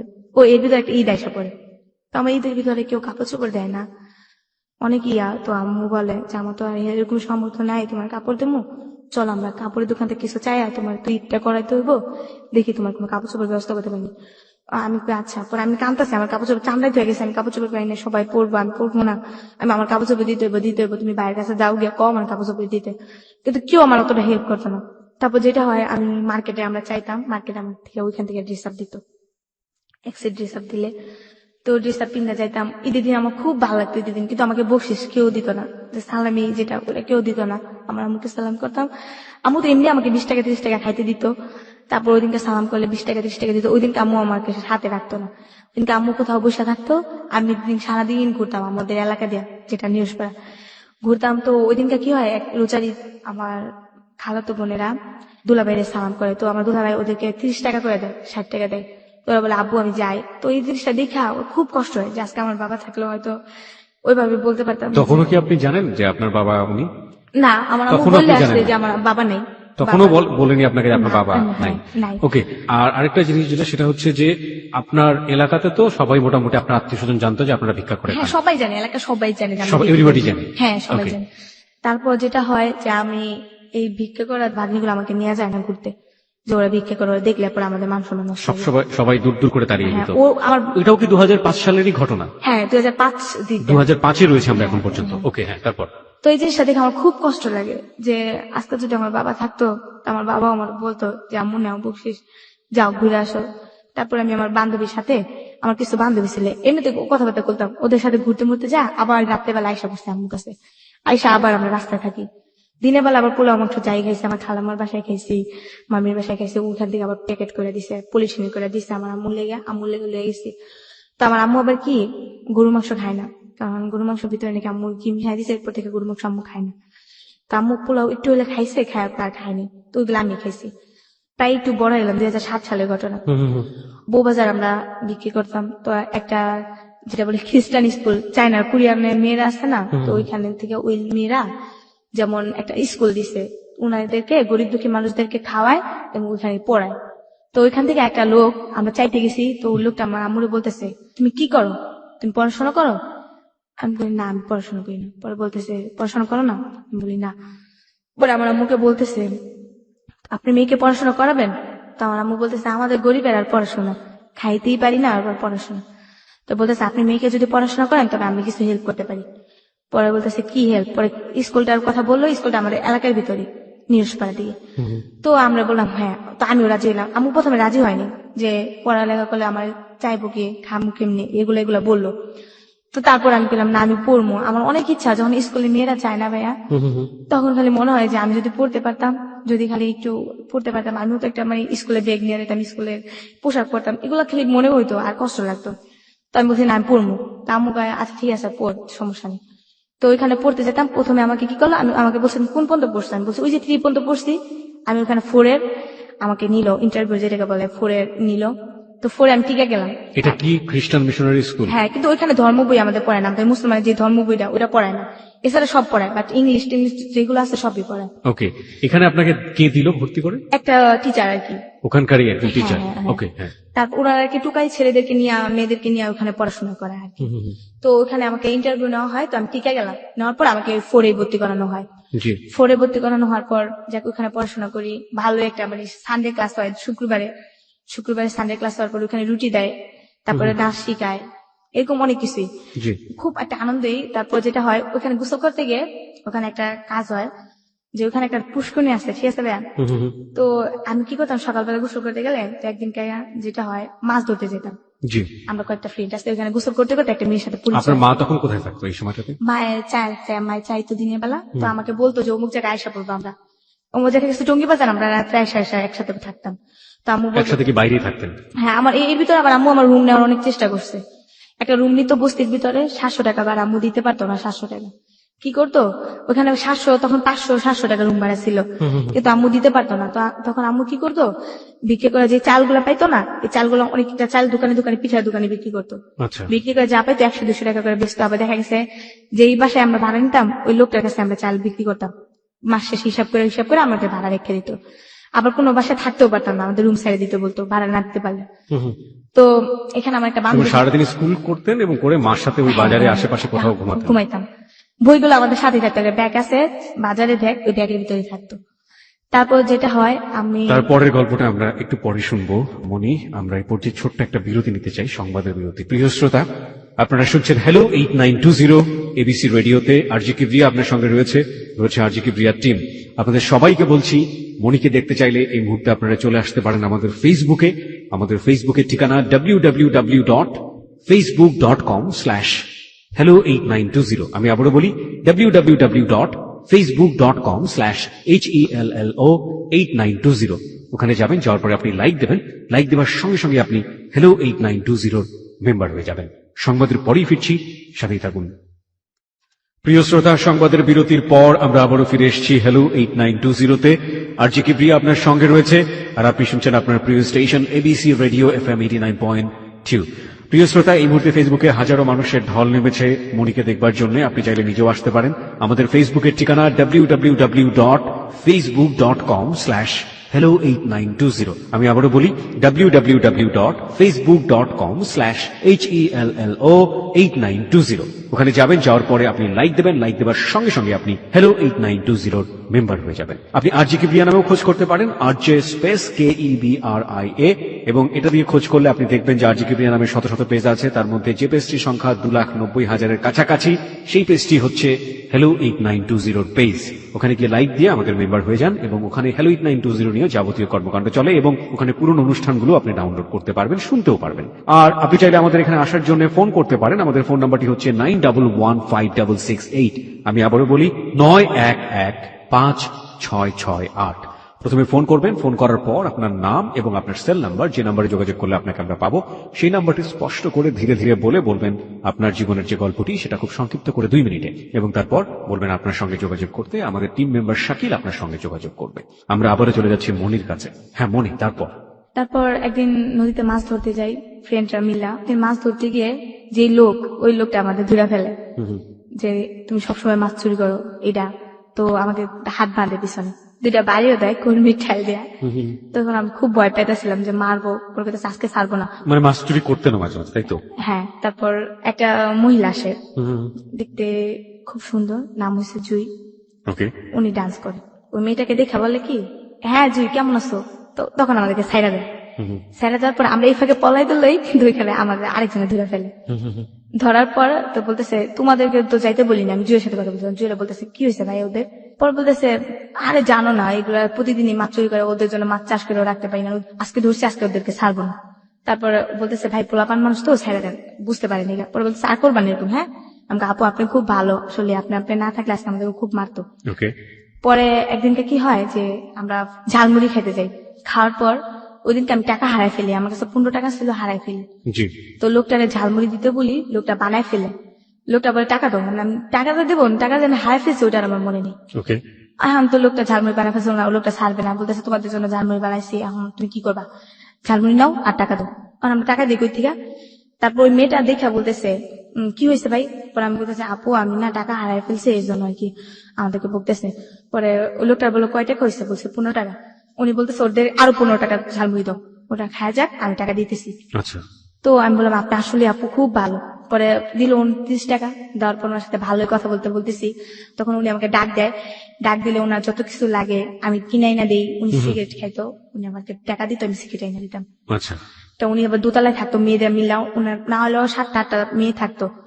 তো ওনারা থাকতে থাকতে পরে আমি বলতাম আপা আপনি কি করেন? তো উনি একদিন বললো আমি ডান্স করি। পরে আমি বলতেছি তুমি করবা? তখন আমি চিন্তা করলাম আমি তো ভিক্ষা করলে মানুষের খারাপ কয়, তো ওনারে বলছি আপা আমি আমার আম্মুর সাথে এমন এমন থাকি, আমি ভিক্ষা করি। ও বলছে তুমি তো বড় হইতাছো, মানুষের শরম দিবে তোমাকে, কেন ভিক্ষা করো? তুমি একটা কর্ম করে তো খাইতে পারো, তোমার আম্মুকে তো চালাইতে পারো। তখন আমি অনেক জায়গায় জব নেওয়ার চিন্তা ভাবনা করছি, বাট আমাকে চাকরি দেয়নি বলে একেবারে পিছি নাকি আমি। ও তখন আমাকে মেয়েটা বললো যে তুমি কিছু করবা? আমাকে হ্যাঁ করবো, তুমি ডান্স করতে পারো? তো আমি দেখালাম, ও বললো চলবে, সমস্যা নেই। তো আমাকে নিয়ে গেল প্রথমে ওর এক ক্লাব, ক্যামেরাম্যান আলম ভাই, ওনার কাছে নিয়ে গেল। তো ওনার কাছে নিয়ে যাওয়ার পর উনি আমাকে দেখা বলতেছে ও তো একেবারে ছোট, আর কি কাজ করবে? হ্যাঁ তখন আমার ভালো ড্রেস আপও নেই, তো ওর একটা ড্রেস আপ আমাকে নিয়ে গেছে। ও কি করবে? ও দেখবি তো বাচ্চা বাচ্চা মনে হয়। তো বলতেছে কিছু না আলম ভাই, আপনি খালি বলেন যে ও ডান্স করবে আর ও আমার অ্যাসিস্ট্যান্ট হিসাবে থাকবে। আমি সেটা জানি না, আমি জানি যে আমি ডান্স করবো, আমি কি একটা আনন্দ ভিতরে আছি, আমি ডান্স করবো। পরে এই কথা বলার পর ও বলে আচ্ছা ঠিক আছে চলবে, সমস্যা নেই। আলম ভাই বলে জুইটা আসলে কে ছিল? ওই ডান্স করতে, সেটা ঠিক আছে, কিন্তু ডান্স যেহেতু করতে সেজন্য জিজ্ঞেস করেছি জুইটা আসলে কে ছিল, আমরা কি তাকে চিনি? না না, ও অতটা উজ্জ্বলতা না, অতটা মানে পরিচিত না। হ্যাঁ, মানে শুধু ডান্স করতো? শুধু ডান্স করতো। উনি ডান্স কোথায় করতো? মানে কাউকে শেখাতো নাকি সিনেমাতে করতো? না সিনেমাতে না, দেখা যাচ্ছে বিভিন্ন ধরনের বিচিত্র অনুষ্ঠান যেটাকে বলে, বিয়ে বাড়ির অনুষ্ঠান, যাত্রা, মানে মানুষের বিভিন্ন জায়গায় গিয়ে নাচাগুলো করার অনুষ্ঠানগুলোতে ও নাচতো। আচ্ছা ঠিক আছে। তারপর ওখানে আমার নিয়ে যায় অতি ফাস্ট। আচ্ছা, তো তখন আমি যাই রাজশাহী দুর্গাপুর একটা জায়গায় যাই। তো ওরা সবাই আর কি মেকআপ করার পর তো ওরা স্টেজে যায়, তখন আর আমাকে মেকআপ করায় না। তো আমি চিন্তা করতেছি যে ওরা মেকআপ করছে, আমিও তো নাচবো, তো আমাকে মেকআপ করায় না কেন? পরে ওদের নাচতেছে, তো আমি বলছি জুয়াপা আমি কি ডান্স করবো না? হ্যাঁ করবি, তুমি আসতে না কালকে করবা। তো কালকেও আসলো, কালকেও না। আমি জিজ্ঞেস করার আগেই না যে মালিকের আন্ডারে আমরা গেছি, তো ওই লোকটা বলতেছে তোমার রান্না করা লাগবে। তা আমি তো রান্না করতে পারি না, যে বড় বড় পাতিল, এর ভিতরে কিন্তু আমি কিন্তু পলাই গেছি, আমার আম্মু কিন্তু আমাকে বিস্তারিতেছে, পাগল হয়ে গেছে, আমি বিস্তারিতেছে আমার আম্মু। আচ্ছা, একটা জিনিস সেটা হচ্ছে যে প্রথমত আপনি আপনার আম্মুকে বলে যাননি এরকম একটা বয়সে। আরেকটা ব্যাপার যেটা সেটা হচ্ছে যে আপনি কি নাচ করবেন না, এটা যে আপনি জুইকে জিজ্ঞেস করছিলেন, আপনি কি সেই সময় নাচ শিখেছেন? এই টিভিতে দেখতাম মানুষের ডান্স করতো, মানে একটা ছোট বয়স, আমি পারি আর না পারি আমি স্টেজে নাচবো, আনন্দ একটা অন্যরকম ছিল। ওকে, হ্যাঁ তারপর ওই মালিক বলতেছে তোমার রান্না করা লাগবে। তো আমি বলতেছি আমি তো রান্না করতে পারি না, আমি কিভাবে রান্না করব? পরে আমাকে বলতেছে না করতেই হবে, আমার তো রান্না করার জন্য আনে নেই, আমাকে বলছে আমি ডান্স করবো। পরে মেয়েটা বলতেছে কিসের ডান্স, তুমি আমার সাথে অ্যাসিস্ট্যান্ট হিসাবে আসছো। তো তখন আমি খুব কান্নাকাটি করি, যেহেতু অচেনা একটা মেয়ের সাথে আসছি, ভয় লাগতেছে কিভাবে কি করব। আমি রান্না করি, তো একটা মেয়ে ছিল লিপি নাম, উনি যাত্রাবাড়ি থাকে, উনি আমার গুরু, সবসময় ওনার আমি মানি। জি। উনি আমাকে অতি ফার্স্ট মেকআপ করে, আমাকে ও অতি ফার্স্ট মেকআপ মানে বুঝলাম না। মানে তখনই আমাকে মেকআপ করে, ও আচ্ছা। বলে যে ও পারবে। আচ্ছা। তো ওই মেয়েটা নাচতো না, তা আমি ওর গানে শুনে না আমি বাইরে নাচতাম, তো আমার ডান্স গুলো কয়েকজন ফলো করে। আচ্ছা। করার পর দিয়ে ওই মেয়ের থেকে ভাই আমি খুব ভালো ডান্স করি, তো ওই মেয়েটা আবার ফলো করে যে না ওর থেকে তো ওই ডান্স করে, তো ও আমাকে এতগুলা গালাগালি করে না, তো ওর খুব হিটে আসে, তো ও বলে যে আমি মেকআপ করে দিব, আমি ওকে স্টেজ উঠাবো, ও যদি না পারে তখন যা বলার আমাকে বলবেন। তো আমাকে খুব ইমোশনাল ভাবে ইয়ে করে নেয়, তো আমি খুব মানে নার্ভাস হয়ে যায় যে প্রথম প্রথম স্টেজ উঠতেছি কি হয় না হয়। প্রথমে আল্লাহ নাম নিয়ে স্মরণ এটা করলাম। কিসের অনুষ্ঠান ছিল? এটা ছিল আপনার একটা স্কুল ফাংশন। School function. হ্যাঁ, হ্যাঁ। ওকে, আপনাদেরকে ভাড়া করা হয়েছিল ওখানে নাচার জন্য। হ্যাঁ, dance এক ধরনের ডান্স গ্রুপ। ডান্স গ্রুপের নামটা কি জানেন? এটা মানে জাদু খেলা দেখায়, একটা মানুষকে 3টা টুকরো করে। এই গ্রুপের মধ্যে জাদুর খেলাও দেখানো হ্যাঁ, হতো। জাদু খেলা দেয়, তারপর আমাদের 3টা নাচ দেয়া শেষ ওকে, করে। আমরা বুঝতে পারছি যে এরকম যে একটা গ্রুপ যারা বেসিক্যালি এন্টারটেইন করে, এরা নাচে, গান গায়, সার্কাস বলতে পারে। It's one kind of circus group. হ্যাঁ। ওকে, হ্যাঁ, তারপর? তারপর আমি প্রথমে ফার্স্ট স্টেজ উঠে আমাকে প্রথমে দেয়, সালাম করে আমরা স্টেজ উঠি। ওঠার পর আমার ডান্স দেখা সবাই বলে যে মেয়েটা আমাকে নিচ্ছে ওর থেকে আমি ডান্স ভালো পারি, যেটা মেয়ে আছে আমার সিনিয়র ওদের থেকেও ভালো, ওদের সব বেস হয়ে গেছে। আমি আমার ডান্স দেখা তো মালিকে বলতেছে শুধু শুধু ওরে বসায় রাখছি, এই মেয়ের থেকে তো আমার এই প্রথম নতুন মেয়েটাই তো ভালো কাজ করে। তো ওই মেয়েটার আমি খুব মানে ইয়ে করি যে ওর কারণে মাস্ক এতটুকু আসছি, বাট এখনো লাইক করি ওকে, আমি আর দেখি নাই। কেউ যদি শুনে না থাকে তারপরে দোয়া করি ওনার জন্য আল্লাহ অনেক ভালো রাখে, কারণ উনি তো চ্যালেঞ্জটা নিয়েছিলেন বলে আপনি চ্যালেঞ্জটা নিয়েছে নিয়েছিলেন। আমার জন্য। তারপর নাম হচ্ছে লিপাপু। তারপর উনি আমাকে নিয়ে গেল, তো প্রতিটা শুতে আমি নিই। তারপর উনি আমাকে বললো শুধু ডান্স করলেই হবে না, মালিকে বলতেছে কিছু না কিছু শিখতে হবে, তুমি ডান্সের দিকে থাকলে হবে না, একটা খেলোয়াড়ের কিন্তু অনেক দাম, তো নতুন তখন, এখন বেতন পাবা 500 টাকা, তখন তুমি বেতন পাবা 2000 টাকা একটা খেলোয়াড় হলে, তো দেখো তখন তোমার ওয়েটটা কত টাকা থাকবে। এখন শুধু ডান্স করলে হবে না, পাশাপাশি খেলাও শিখতে হবে। তো আমাকে খুব লাইক করেন। খেলা মানে কি? সার্কাসের সার্কাস খেলা? খেলা, হ্যাঁ। ওকে। প্রথম দিন আমাকে একটা খেলা দেয়, স্টেজ থেকে অদৃশ্য হওয়ার খেলা। এবং এর মধ্যে আপনি আপনার মার সাথে কোনো যোগাযোগ নাই? না না না, ওকে। যেমন উনি কিছু ম্যাজিক করবেন, তো আমি কিন্তু ওইখানে বসে আছি, বাট দেখা যাচ্ছে যে আমি স্টেজে নাই। ওই মেয়েটাকে ওই খেলা দিচ্ছে কিন্তু মেয়েটা আমার পারেনি, তারপর যখন আমাকে দিচ্ছে আমি একবার দেখাইছে, তারপর আমি পারছি। তো উনি আমাকে আরেকটা বড় রিক্সের খেলা দিল, যে যেহেতু ওই খেলাটা পারছে ওইটাও পারবো।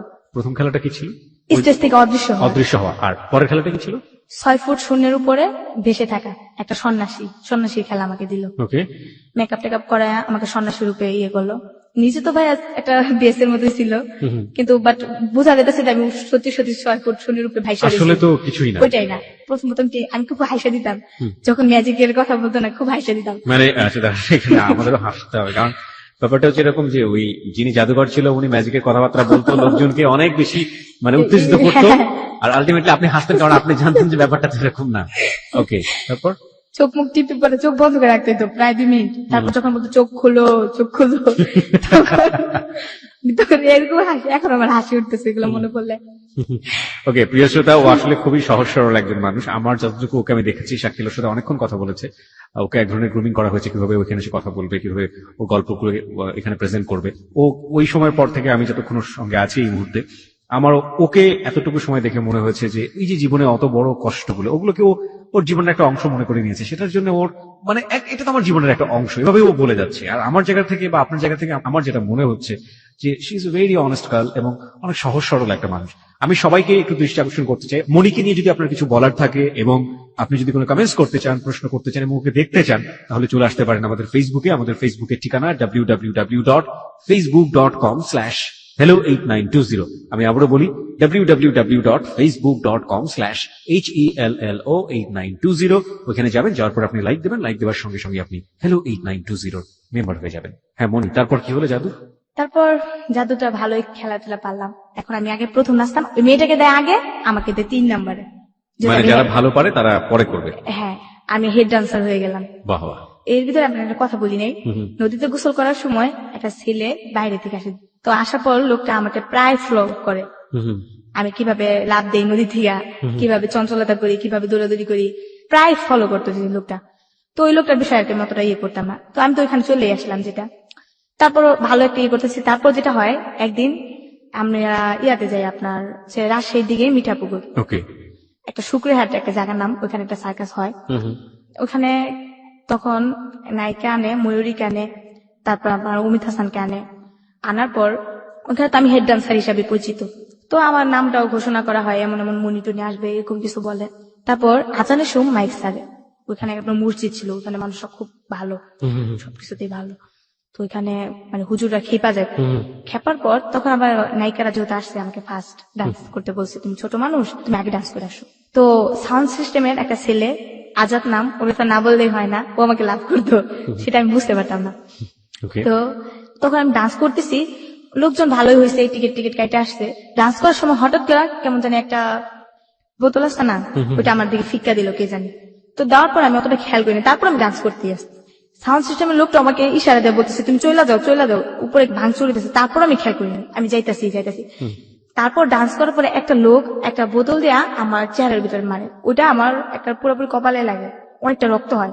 যখন লাগে কপালে আমি থেমে দেখে চায়া দেখি যে পুরা লোক ঢুইকা টিন টুন ভাঙচুর, লোকজন যাইতেছে এটা। ওইখানকার কমিটিরাও মনে করেন যে মেয়ে নিয়ে টানাটানি করতেছে, মেয়ে নিয়ে জঙ্গলে নিয়ে যেতেছে। আমি তো তোকে পোলাপান মানুষ কিচ্ছু বুঝি না। তারপর যেটা হয়, পিছনে কিছু ঘটনা রেখে আসছি, এখন মনে পড়ছে। বলুন। এর ভিতরে আমি কিছু ফ্রেন্ডের সাথে আমার দেখা হয়, আমার কিছু বান্ধবী। আমি যখন রাস্তায় থাকতাম কুতুর খেলতে খেলতে ওদের সাথে পরিচয়, 3টা বান্ধবী। পরিচয় হওয়ার পর ওই বান্ধবীরা আমাকে বলে যে এভাবে কতদিন ওরা আবার খারাপ ছিল ভাইয়া, যেটা খারাপ মানে কি বোঝাচ্ছে? খারাপ কাজ করতো, মানে এক ধরনের প্রস্টিটিউশন। হ্যাঁ, ফিজিক্যালি রিলেশন করতো। তো ওইটা আমি আবার জানতাম না। তো ওরা খুব টাকা ভাঙতো, এতটাই টাকা ভাঙতো, আমাদের ঝালমুড়ি হয়তো আমাকে টাকা পয়সা সব দিতে হেল্প করতো। আমার আম্মুর সাথে রাস্তায় থাকতাম, শরম করতো, মাকে না বইলা ওদের সাথে রাত্রিকা থাকতাম। কোথায় থাকতেন? ওদের বাসা ছিল? ওদের বাসা কেমন, 2টা মেয়ে 3টা মেয়ে একসাথে থাকতো, ওদের সাথে রাত্রে থাকতাম। এর ভিতরে ওর সাথে তো রিলেশন হয়। এর কয়েকদিন আগে আবার আমার আম্মুর সাথে যখন আর কি আমি চা খাইতে যাই, একটা মেয়ের সাথে পরিচয় হয়। মেয়েটার নাম মিতু। তো মেয়েটা আমার সাথে দেখা, মেয়েটার আমার সাথে কিছু কথা বলে, আমিও বলি। আমি আবার ভাইয়া কি একটু আদরের, যেটা বলেন লোক বেশি, যে আমাকে একটু আদর করে বেশি, এখনো আমি ওর কাছেই যাই। তো মেয়েটা আমাকে, আমি আপনাকে একটু থামাচ্ছি, দুটো বিষয় একটু পরিষ্কার করে আমরা এই জায়গাটায় আবারও ফিরে আসবো। ওকে, একটা হচ্ছে যে আপনি আপনার মার কাছ থেকে প্রথম যেদিন না বলে চলে গেলেন, তারপরে আপনি কতদিন পরে আপনার মার কাছে ফিরে গিয়েছিলেন?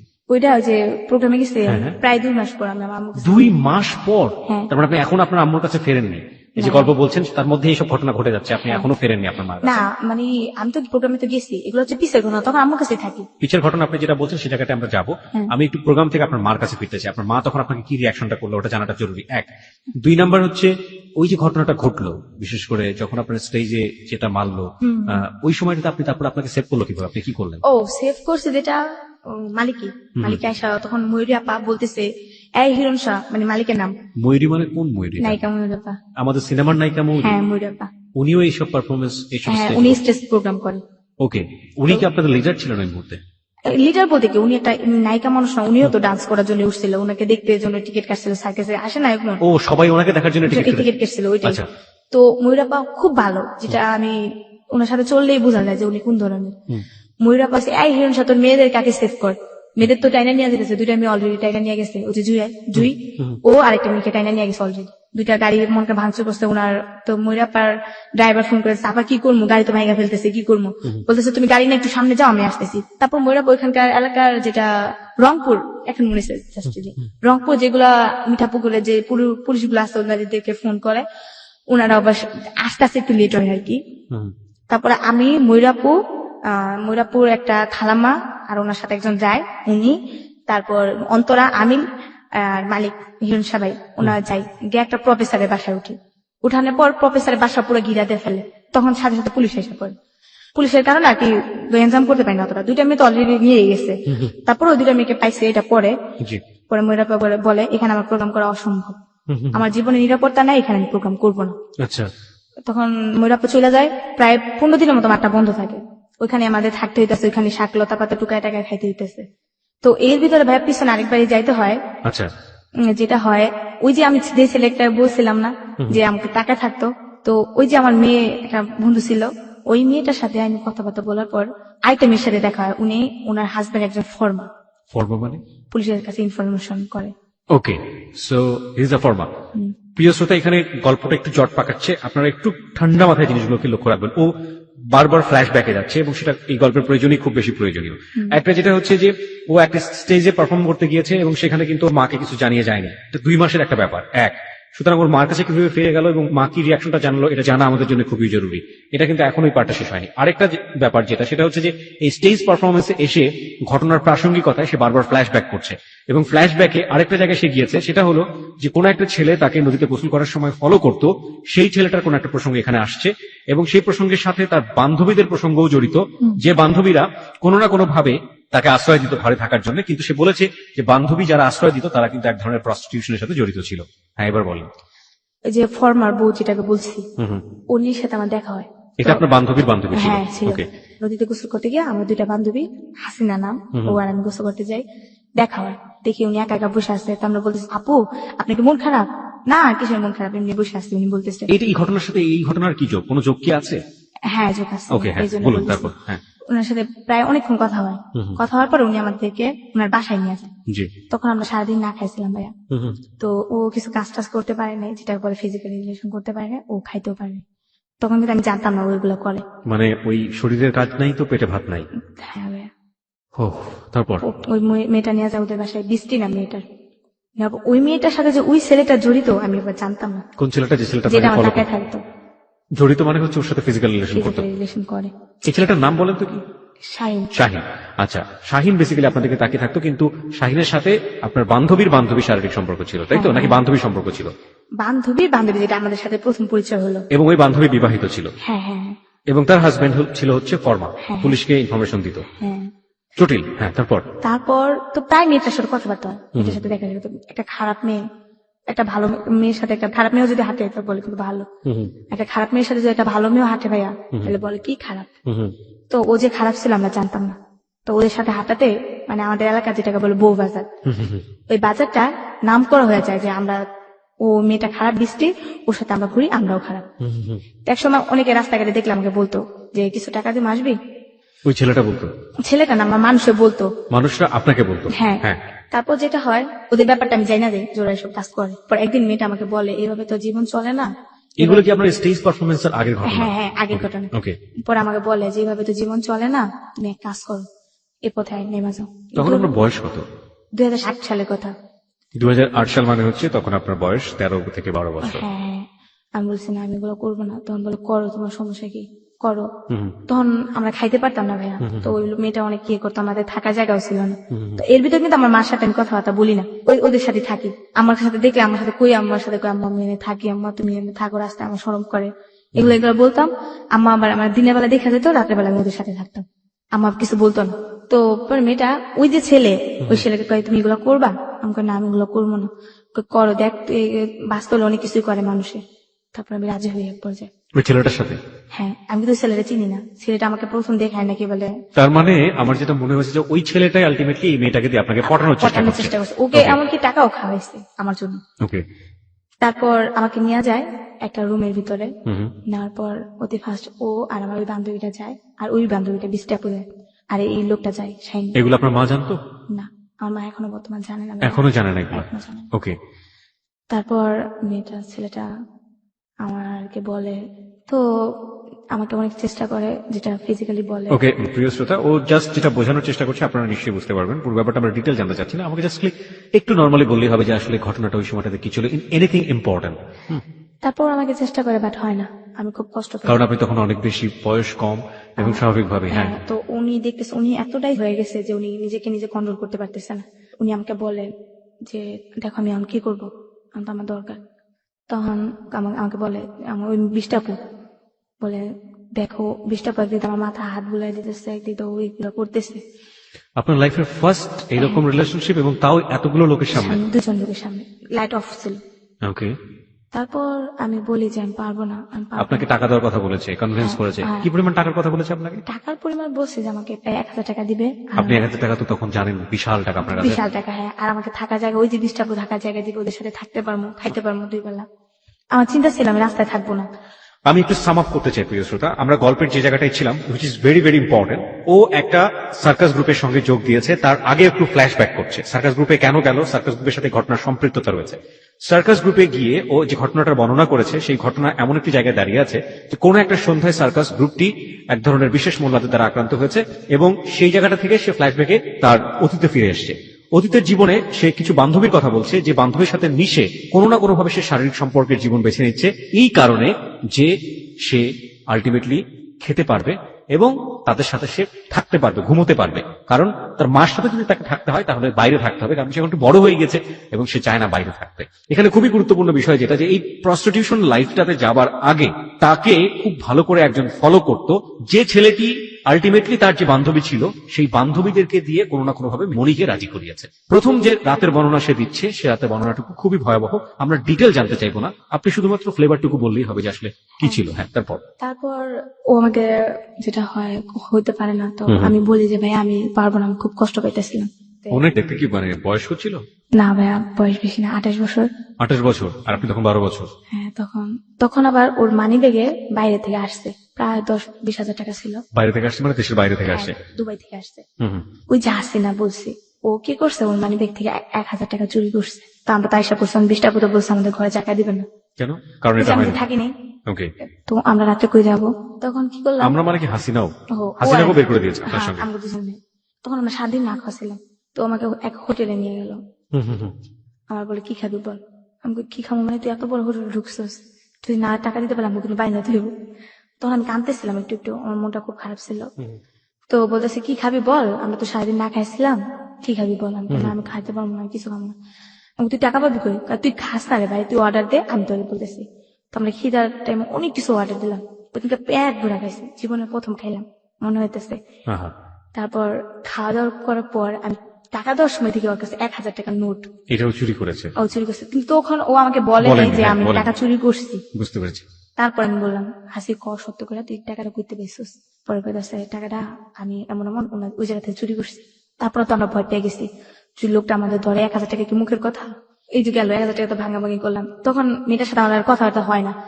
তাই একদিন গোসল করতে গিয়ে মেয়েটার সাথে আবার দেখা হয়। কোন মেয়েটা এটা? ওই যে বৃষ্টি, যার পাশে আপনার থাকার কথা ছিল। হ্যাঁ, ওর সাথে দেখার পরে ও আমাকে বলে ঠিক আছে যাওয়া রয়েছে, কিছু করো না। তো এর ভিতরে নতুন গোসল করতে সময় একটা কোন জায়গায় গোসল করতেন আপনি?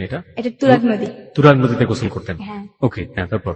তুরাগ নদীতে গোসল করতে সময় একটা ছেলে, সোহেল নাম, সেটা ভ্যান গাড়ি চালায়। তো উনি মাছ ধরতো, ওনাকে দেখতাম আমরা, জাল বাইতো, ওনার সাথে সাথে আমরা চাইতাম। আবারও আপনাকে বলি যে আপনি যে ঘটনার এখানে বিশাল বর্ণনা দিচ্ছেন, সেটার সাথে কি আপনার রংপুরের স্টেজ পারফরমেন্সের বর্ণনা আছে? হ্যাঁ আছে। ওকে, ফাইন, চলুন তারপর। তো ওনারা দেখি গোসল করে। তো একদিন আমরা বিকালে গোসল করে ভাবতেছি, রোদে আমার আবার কাপড় চোপড় ছিল না, আমরা রোদে কাপড় শুকাইতাম। তো রোদে বসে বসে ভাবতেছি কি করবো, আজকে কই থাকবো রাত্রে, কই থাকবো। তো ও কইতাছে দেখ আজকে রাত্রে কাজ করতে হবে, বাইরে থাকতে হবে। তো এরকম করতেছি, তো ওই যে সোহেল বললাম, ও জিনিসটা দেখার পর ও আমাকে বলে কি করো তোমরা? তো আমরা বলি যেমন আমরা কিছু করি না, আমরা এমনি ঘুরি ফিরে খাই। তখন কিন্তু আমি পড়াশোনা করি, ওই যে খ্রিস্টান স্কুল পড়াশোনা করি খাওয়ার জন্য। দুপুরবেলা ওরেও নিয়ে যাই আমার বান্ধবী, যে তুই ও পর খাইতে পারবো আমাকে, দুপুরবেলা ওরে ভর্তি করে দিই খাবার লোভে হও। তারপর যেটা হয়, ওই ছেলেটা আমাকে বলে আমি তো ব্যাচেলার থাকি, তুমি আমার সাথে থাকবা। আমাকে আপনার সাথে আমি কিভাবে থাকবো? পরের বেলা তোমাকে আমি বলবো তুমি আমার ওয়াইফ হও, আমি তোমাকে বিয়ে করছি, তুমি আমার কাছে 1 মাস থাকবা, তুমি চাকরি নিবা, 1 মাস পর তুমি আমার কাছ থেকে চলে যাবা, তোমরা 2 ফ্রেন্ড নিলা, একটা রুম নিবা, নেওয়ার পর তুমি তোমার মতো করে চুলাফেরা খাবা, আমি জাস্ট তোমার উপকার করবো। আমি বলছি আপনি গায়ে টাচ করবেন না তো? না। আমাকে তাহলে আপনার উপরে তো শুবেন, আমি নিচে শুবো। ঠিক আছে, আমি রাজি হয়ে যাবো কথায় সোহেলের সাথে। হ্যাঁ, আমার ফ্রেন্ডরা ওই যে বান্ধবী, ও খুব না করে যে দেখ ছেলেরা ভালো না, এগুলো বলে, পরে যে কিছু করবো না কোনো গ্যারান্টি আছে? হাসিনা তো এই পেশাতে আগে থেকে ছিল। হ্যাঁ, ও কিন্তু অতটা না, টুকটাক করতো, এটা যেটাকে বলে না করলে তো পেটে ভাত চলতো না। ও চায় না, ওর বাবার কাছে থেকে যায়, আমি চাই। আমি যাওয়ার পর এক প্রকার আমি ওকে হাজবেন্ডের পরিচয় দেওয়া থাকি ওর বাসায়। থাকার পর ওই যে ছেলেটা আমার প্রথম ফিজিক্যাল রিলেশন করতে চাইছিল, ওর বাসা আর আমি যে জায়গায় বেশিটা দূরে না, কাছাকাছি। তারপর একদিন ওই ছেলেটা, আমি চাকরি নেই, নেওয়ার পর মানে গার্মেন্টস। আচ্ছা, আপনার মা কই গেল? এই ভিতরে মা থাকে। কোথায় থাকে? মানে মা রাস্তায় থাকে। তো আপনি একটা বাসায় উঠে গেলেন, আপনার মা বাধা দিল না সেটা? আমি চিন্তা ছিলাম যে এই লোকটার সাথে থাকার পর আমি আমার মাকে নিয়ে একটা রুম নিয়ে ফেলবো। আচ্ছা, লোকটার সাথে পরিচয়। মা জানতো এটা? না, আমার মা জানতো না। আমার মা জানতো আমি খালাম্মার বাসায় থাকি। আচ্ছা, আমার চিন্তা ছিল একটাই, যে আমি গার্মেন্টসে চাকরি করবো, টাকা কিছু কামাবো, আমার ঘর নিবো, আমার আম্মুকে রাখবো, আমার আম্মু ঘরে রান্না বান্না করবো, আমি চাকরি করবো, আমি খাবো। তারপর আমি তো হাজবেন্ডের ওয়াইফ পরিচয় দিছি। তো তখন আমি চাকরি নিতে, যেমন আমি ওনার কাছে 25 তারিখে গেছি, আর 5 দিন বাকি আছে চাকরি নেওয়ার জন্য। 1 তারিখ ছাড়া তো চাকরি নেওয়া যায় না।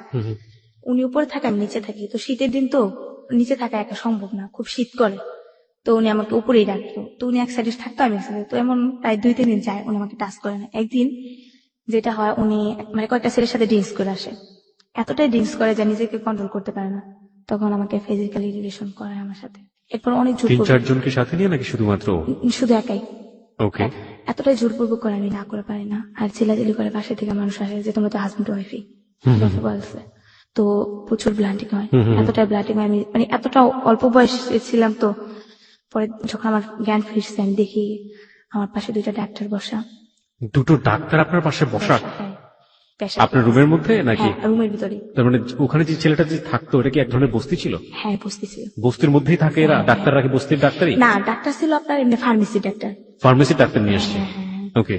লোকটা তো বুঝতে পারছে, বুঝছে নতুন বউ, ওয়াইফ। তো লোকটা কিছু ওষুধ লিখে দেয় আমাকে, দেওয়ার পর আমাকে বলে কিছু হাঁটাচলা কম করতে, ভারী জিনিস কম নিতে, আর কি বলে দেয় আমাকে। তারপর আমি তো ভারী জিনিস কমিয়ে নিই। তারপর যেটা হয়, কিছুদিন তোর কাছে থাকতেই হয় আমার, আমি কোথায় যাবো এই অবস্থা নিয়ে।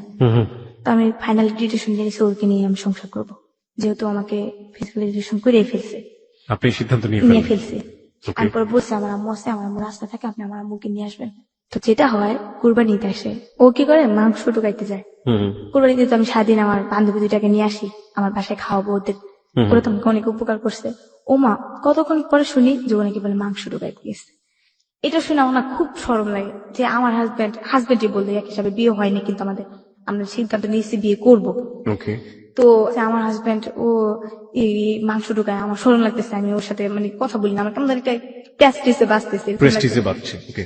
তারপর ও আমার বান্ধবীরা বলে, সি তোর হাজবেন্ড এগুলো করতে পারে? ওই যে বৃষ্টি, ওকেও দাওয়াত করছে আমার বাসায় আসার জন্য। তো ও আমাকে বুদ্ধি দিল যে তুই তো এগুলো করেই ফেলছিস, আর মনে করতে এখন আনমিনিট না, তুই এখন জাস্ট এগুলো করছি, এখন তুই একটা ইয়ে করতে পারিস, সমস্যা নেই। মানে প্রস্টিটিউশন আসতে পারিস? হ্যাঁ, আসতে পারিস, সমস্যা নেই। তারপর এক সময় এগুলোতে আসলে তুই অনেক টাকা কামাইতে পারবি, তোর মায়ের না তুই একটু সুখে থাকতে পারবি। তখন আমি চিন্তা করলাম যে আসলে তো ঠিকই বলছে। তখন আমি ওই চিন্তাটা করিনি যে আমি এগুলোতে যাইতেছি কেন, কিন্তু বিশ্বাস করেন ভাইয়া, তখন যদি আমার পিছনে একটা গার্জেন থাকতো না, হয়তো আমি মনে হয় ওরকমটা ইয়ে করতাম না। তারপর যেটা হয়, আমি ওই ছেলের সাথে থেকে ওদের সাথে চলে গেলাম। মানে ছেলেকে রেখে আপনি চলে গেলাম। তো ওদের সাথে রাত্রে 11টা-12টা রেল লাইনে বসে বসে ওরা আড্ডা মতো ছেলের সাথে আমি বসে থাকতাম, কথাবার্তা বলতাম। তো আমার ভাইয়ের কিছু বন্ধু বান্ধব দেখে ফেলে। আমি একটু আপনাকে থামাচ্ছি এই জায়গাটায়। আপনারা কিভাবে আপনাদের কাস্টমার বা এই যে ব্যাপারগুলো থাকে এগুলো কালেক্ট করতেন কিভাবে? হ্যাঁ, বলতেছি ভাইয়া। জি। This track was downloaded from FusionBD.com. তখন কিন্তু আমি এগুলাতে আসিনি, ওই যে করছি তো ওইটাই। তারপর আমার কিছু ভাইয়ের বন্ধু বান্ধব দেখে ফেলে, দেখার পর আমার ভাইয়ের নলেজ যায়। তখন আপনি জাননি ওই জায়গাটাতে, মানে ওদের সাথে বসতেন শুধুমাত্র, বসতেন, কিন্তু আড্ডা চল্লাচ করতাম, কিন্তু কখনো করিনি। আচ্ছা। আমার ভাইয়ের কানে যায় যে তোর বোন রে দেখছো ওই জায়গায়, কি বোন করছো যে এরকম এরকম, ওরে নিয়ে রাখতে পারছ না তোরা, তুই ওই মেয়েটারে খারাপ বানাইতেছিস কেন, ও একটু বলে। তো আমার ভাই আমাকে একদিন রাস্তা থেকে আমাকে বাসায় নিয়ে আসে, নিয়ে আসা বলে তুই আর এখানে থাকবি না, তুই এনে ঘরে পড়াশোনা করবি, তুই বাসায় থাকবি, যাই করে আমি তোরে খামো, তুই বাসায় থাকবি, আমরা 2 ভাই বোন থাকবো। আর মায়ের নিয়মও কিছুদিনের ভিতরে মায়ের আমি 3জনই থাকবো। ভাই এই ডিসিশন মা তখন কই থাকতো? মা রাস্তায় থাকতো। তখনও রাস্তায়? হ্যাঁ, কিন্তু আচ্ছা, মাকে খুঁজে পেতেন? এই যে হ্যাঁ, কথা বলতেছি, মা সবসময় এলাকায় আসতেছে, আমরা যে জায়গায় থাকি টঙ্গিতে। মা কি এক জায়গায় থাকতো নাকি বিভিন্ন জায়গায়? সারা জায়গায় ভিক্ষে করে আসা ওই জায়গায় বসে থাকতো। ওই একই জায়গায় থাকতো? হ্যাঁ, আইসা পর আমরা একসাথে কোথায় ওই জায়গাটা কোথায়? বউবাজার নিউজপাড়া। ওটা কি মানে হাট তো বা বাজার? হাট না, এরকম একটা এলাকা যেটাকে বলে একটা মহল্লা। ওই মহল্লায় কোথায় থাকতো? রাস্তার উপরে? হ্যাঁ, রাস্তার ভিতরে একটা দোকানের সামনে বসে থাকতো। ওই একটা দোকানের সামনে সবসময় থাকতো? হ্যাঁ, সবসময়। মানে ওখানে গেলেই ওনাকে খুঁজে পেতেন? হ্যাঁ, ওইটা আবার কি ছিল, ওইটা আমার বাবার বাড়ির সামনে, কিন্তু মানে যে বাবা আপনাদেরকে তাড়িয়ে দিল সেই বাবার সামনেই? সামনে আম্মু বসে থাকতো। আর আমার আম্মু কি করতো জানেন, লাডি দিয়ে আমার ওই বাবারে বকতো, আর বাবাই বলতো সবাই আমার আম্মু পাগল। ওই সময় ওখানে বসে বসে আমার আম্মু শুধু দেখতো যে ওর মান সম্মান কিভাবে ক্ষয় করা যায়, আমার আম্মু ওইভাবে করতো।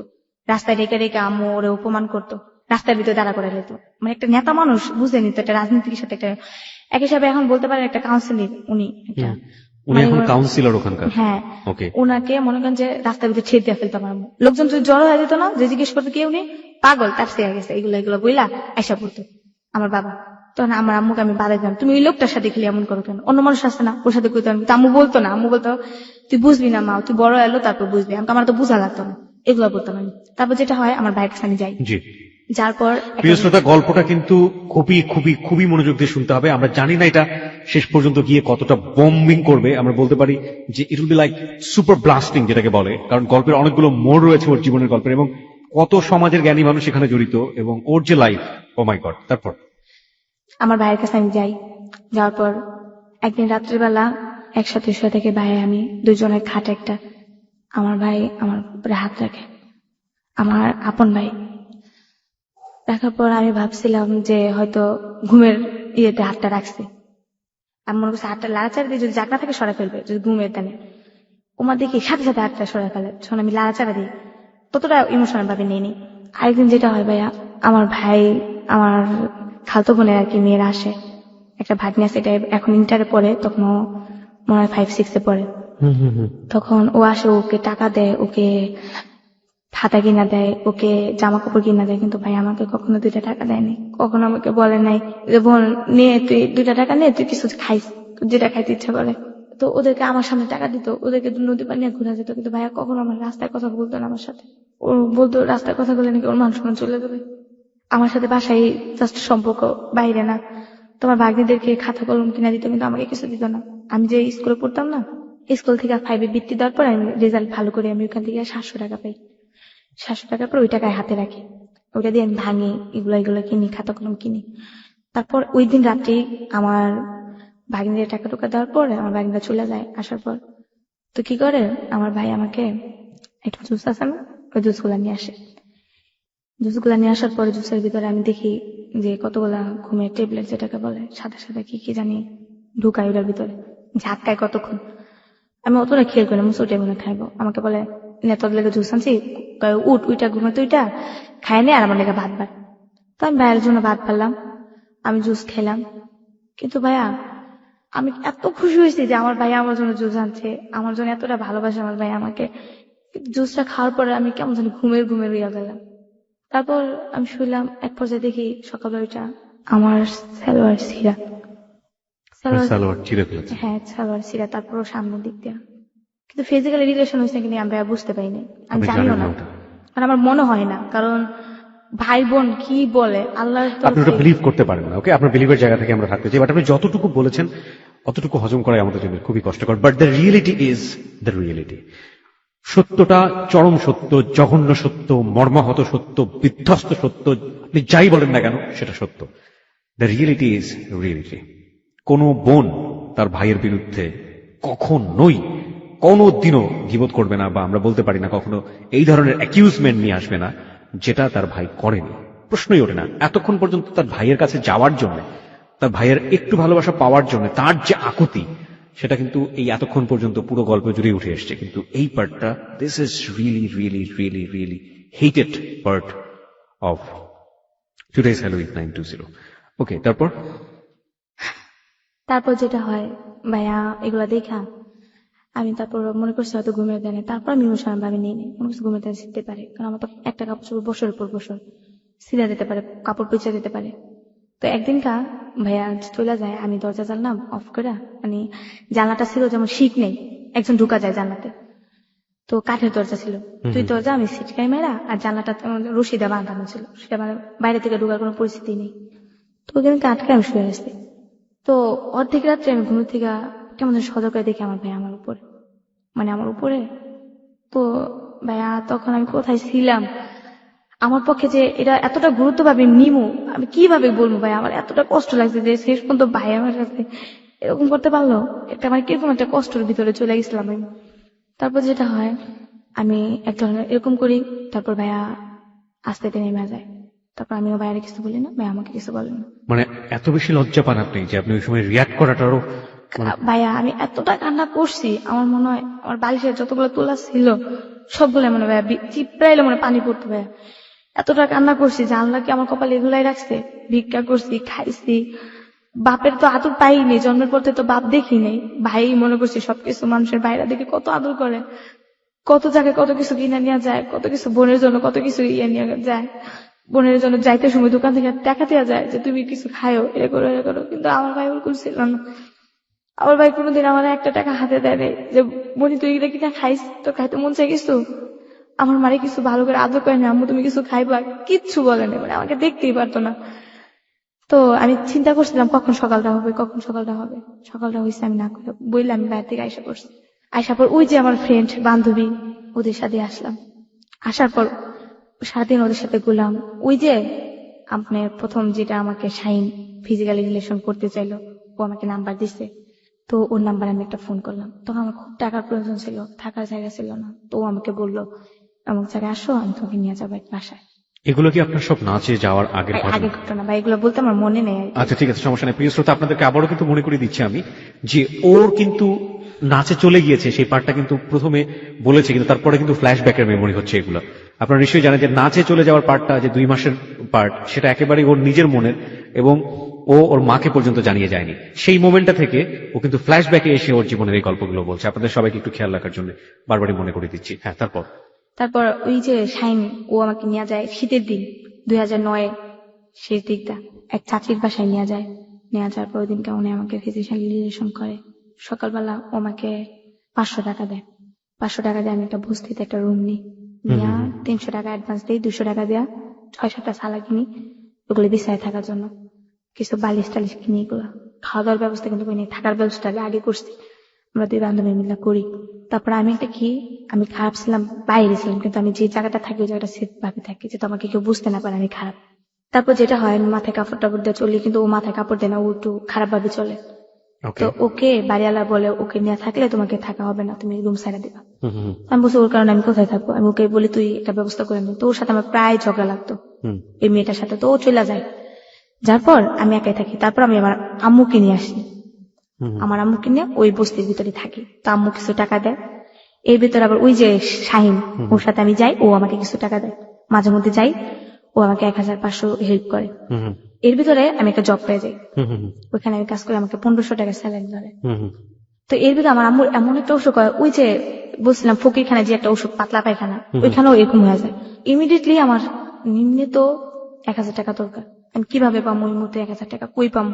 আমি চাইছিলাম এইগুলো ছাইরা দেবো, ছাইরা আমি যে জব পাইছি এগুলোই করবো, কিন্তু ছাড়ার আমার কপালে সহ্য হইলো না। তারপর আমি আবার ওই ভাইটার ফোন দিলাম শাহিন, যে আমার কিছু টাকা দরকার, আপনি আমার কিছু হেল্প করবেন। তো উনি আমাকে বললো আসো আমার সাথে, যেটা হয় ওনার সাথে আবার রাত্রে থাকলাম। উনি আমাকে 1000 টাকা দিল, দেওয়ার পর আমার আম্মুকে স্যালাইন দেওয়াই। তারপর থেকে এই যে জুই ঝালমুড়ি খাইতে গিয়া ওই জবটা ছেড়ে দিই, খারাপ কাজে লিপ্ত হয়ে যায়। আম্মু আমার সাথে রাগারাগি করে, আম্মুর সাথে আমার ঝগড়াঝাটি হয়, আম্মু জায়গা চললে আবার আসে, এরকমই হয় আর কি। মানে এই যে কাজটা, আপনি এই কাজটা করছিলেন এবং এটা করতে গিয়ে আপনি যখন দেখলেন যে না, এটা থেকে আপনি বের হয়ে আসতে পারছেন না, সেই মুহূর্তে ঝালমুড়ি খাইতে গিয়ে জুইয়ের সাথে পরিচয় হলো এবং জুই বললো আপনাকে ডান্সে নিয়ে যাবে এবং ডান্স করাবে। তো আপনি কাজ চাচ্ছিলেন, তো আপনি ডান্সে চলে গেলেন, এবং তখনও আপনি আপনার মাকে ওই বস্তুতে রেখে এসেছেন এবং আপনার মা এটা জানে না, রাইট? এবং তারপরে গেলেন, যাওয়ার পরে আলটিমেটলি যে ঘটনাগুলো ঘটলো একের পর এক, এবং লাস্ট মোমেন্টে এসে কোন এক সন্ধ্যায় মোল্লাদের দ্বারা আক্রান্ত হলো আপনাদের ডান্স গ্রুপ, এবং ডান্স গ্রুপ আক্রান্ত হবার পর আপনারা গিয়ে এক প্রফেসরের বাসায় উঠলেন। ওই জায়গাটায় আপনি ছিলেন এবং সাথে ময়ূরী, যেটা আপনি ময়ূরীকে ময়ূরী ম্যাম বলছেন বা আপা বলছেন, আমাদের চিত্র জগতের ময়ূরী, যাকে এক নামে সবাই চিনবে, সেও ছিল আপনাদের ডান্স গ্রুপে। তো এই সময়কার গল্প আর কি, এবং আপনার দৃষ্টিকোণ থেকে ময়ূরী ওয়াজ সো গুড উইম্যান, ওই সময় খুব ভালো মানুষ ছিলেন উনি এবং আপনাদের সবাইকে হেল্প করছিলেন। হ্যাঁ, ওই জায়গা থেকে আপনি ফ্ল্যাশব্যাকে গিয়েছিলেন, একেবারে আগের গল্পগুলো বললেন। এখন আপনি আমাকে বলেন যে এই গল্পটার সাথে বা আগের যে গল্পগুলো বলেন, এই জায়গাটা থেকে আপনি কেন পেছনে ফিরে গেলেন? রিলেশনটা আসলে কোথায়? ওই যে শাহিন, শাহিনকে নিয়ে উদ্দেশ্যটা। আচ্ছা ঠিক আছে, তো শাহিন, এখন শাহিনকে আপনি এতক্ষণ ধরে পরিচয় করালেন, হুইজ শাহিন, এবার বলুন। তারপর যেটা হয়, ওই যে আমি তো প্রোগ্রামে আসতে বন্ধ হয়ে গেছে প্রোগ্রামটা, এখন তো সবাই যার যার মতো পলায় চলে যেতেছে, ঢাকায় এসে পড়তেছে। তো আমি পলায় আসবো কিভাবে? আমার কাছে টাকা নেই, কিভাবে আসবো? আমাকে টাকা দেয়ও নেই এর ভিতরে। তো একদিন কি করলাম, ওই যে শাহিন, ওর নাম্বারটা তো আমার মুখস্থ, ওর নাম্বারে আমি ফোন করলাম, ভাইয়া আমি এমন আমি তো একটা প্রোগ্রামে এসে এরকম এরকম আটকে গেছি, তো আমাকে কিছু হেল্প করবেন? তো আমার এই কথা শুই না, ও আমাকে বললো দেখো কোথাও ফোনে টাকায় নেয় কিনা। তারপর যেটা হয়, তো আমাকে 500 টাকা পাঠায়। তারপর ওইখান থেকে আমি কি করি, পলায় আসার জন্য রেডি হই। তারপর যেটা হয়, ওই যে আমি যে বস্তিতে থাকতাম ওই বস্তিতে আইসা পড়ি। তারপর আইসা দেখি আমার আম্মু নাই, আমি যাওয়ার পর দিনকে আম্মু চলে গেছে। তো এতদিনে তো ভাড়া জমে গেছে, প্রেশার দিতেছে যে ভাড়া দিতে হবে এন তেন। তো আমি বলছি আমাকে থাকতে দেন, কিছুদিন সময় দেন, আমি ভাড়া দেবো। তারপর ওই যে শাহিন, ও আমার জীবনের সবচেয়ে বলতে পারেন একটা শুভাকাঙ্ক্ষিকা, যে ও আমাকে অনেক হেল্প করছে। বাট এতটাই হেল্প করছে যে আমার মা বাবা, আমার আত্মীয় স্বজন, আমার ফ্যামিলি কেউ আমাকে এতটা হেল্প করে। নিজের ভাই তো অবশ্যই না, নিজের ভাই দূরের কথা, কেউ এরকম করেই নেই। তারপর যেটা হলো, কিছুদিন ও আমাকে হেল্প করলো, আমাকে কিছু টাকা পয়সা দিল। হেল্পের বিনিময়ে তো আপনার সাথে শারীরিক সম্পর্ক, রাইট? শারীরিক, হ্যাঁ হ্যাঁ। ওকে, আমি ঠিক জানি না এটাকে হেল্প বলে কিনা। ওকে, তারপর আমার কাছে বাট হেল্প, আপনার কাছে এটাই হেল্প মনে হচ্ছে? আমি ওর উপর করছি, বাট ওর হয়তো উপকার হয়েছে, কিন্তু আমারও এখান থেকে উপকার হয়েছে, যেটা আমি এত বিপদের সময় কি বা আমার কাছে ইউজ করতো বা কি আমাকে টাকাটা দিত। তারপর যেটা হয়, ও আমাকে কিছুটা হেল্প করে, আমার সব প্রবলেম সলভ করে। তারপর এর ভিতরে আমার একটা খালাতো বোন জর্ডান থাকে, উনি ওইখান থেকে বিয়ে করছে, ওইখান থেকেই ছেলে মেয়ে হয়েছে। ও বাংলাদেশে আসছে, বাংলাদেশে আপনার শ্রীপুর, ওইখানে ও বাড়ি করছে। উনি আবার সোয়েটারের কাজ জানে, তো আমাকে বললো এভাবে কতদিন ঘুরবা, তুমি আমার কাছে আইসা পড়ো, তুমি সোয়েটারের কাজ শিখবা। ওকে। তো ওর কাছে না চাই, এর ভিতরে আমি আমার মামার কাছে গেলাম। আমার মামা বললো তুমি চাকরি করবা, তুমি থাকবা খাইবা। মামার কাছে যাওয়ার পর মামা আমাকে নিয়ে গেল। আমি আবার ভাইয়া শুটকি ভর্তাটা খুব পছন্দ করি। তো মামি প্রতিদিন আমাকে বলে তুমি কি পছন্দ করো সবচেয়ে, শুটকি ভর্তা। তো যাক, শুটকি ভর্তা একদিন দুই দিন একটা জিনিস যতই পছন্দ হোক না কেন, বাট 2-3 দিনের ভিতরে কিন্তু একটা জিনিস খাওয়া যায় না। তো আমাকে চাকরি নিতে স্প্রিং মিল, যেখানে সুতা তৈরি হয়, ওইখানে চাকরি নিলাম। প্রচুর গরম, এই গরমের ভিতরে চাকরি করি। আমাকে মরিচ ভর্তা করে দেয়। 2টা ছেলে, একটা মেয়ে। ছেলেটা ছোট, একটা বড় আমার সমবয়সী। ওরে মাছ দেয়, আর আমাকে একটা ছোট টুকরা দিলে দেয়, না দিলে নাই। একে অবহেলা করে, দুধ দেয়, ওদের ভাত দেয়, আমাকে দেয় না। আমার জন্য ছোট টুকরা রাখে, আমিও জিতে খাই না। যে ওদের বড়টা দেয় আমাকে দেয় না কেন, আমিও আমার মার মতো একটু জিতি, যে আমাকে কেউ কষ্ট দিলে না আমি সহ্য করতে পারি না। তারপর যেটা হয়, আমি ওখানে চাকরি করি, ওখানে বেতন পাই। আমার বেতনের টাকা দিয়ে ওনাদের সব প্রবলেম সলভ করবে, কিন্তু আমার যে একটা ড্রেস আপ নাই, আমাকে একটা ড্রেস দিবে ওটা বলে না। ওনার মেয়েকে একটা ড্রেস কিনে দিবে, ওনার মেয়ের স্কুলের ফিস দিবে, ওনার ছেলের প্রাইভেট খরচ দিবে। আপনার মাকে আপনি খুঁজে পেলেন? এখনো খুঁজে পাননি? মানে এর ভিতরে তো মা খুঁজে পাই না, মা চায় চুয়া খায়, এখানে ওখানে জায়গা। কিন্তু মার সাথে এসে আপনি দেখাও করেন না, দেখা করিনি। যে মাকে দেখতে ইচ্ছে করলো না? করছে, কিন্তু পাই নাই, খুঁজেই পাননি? খুঁজে পাই এটা নিয়ে টেনশন হচ্ছে না? টেনশন হচ্ছে। আর বাট আমার মা খুব ট্যালেন্ট একটা মেয়ে, যেটা ওনার আপনি একটা আছে না যে গায়ে টাচ করবে, আমরা রাস্তায় ঘুমাইছি বলে যে আমরা এতটা না।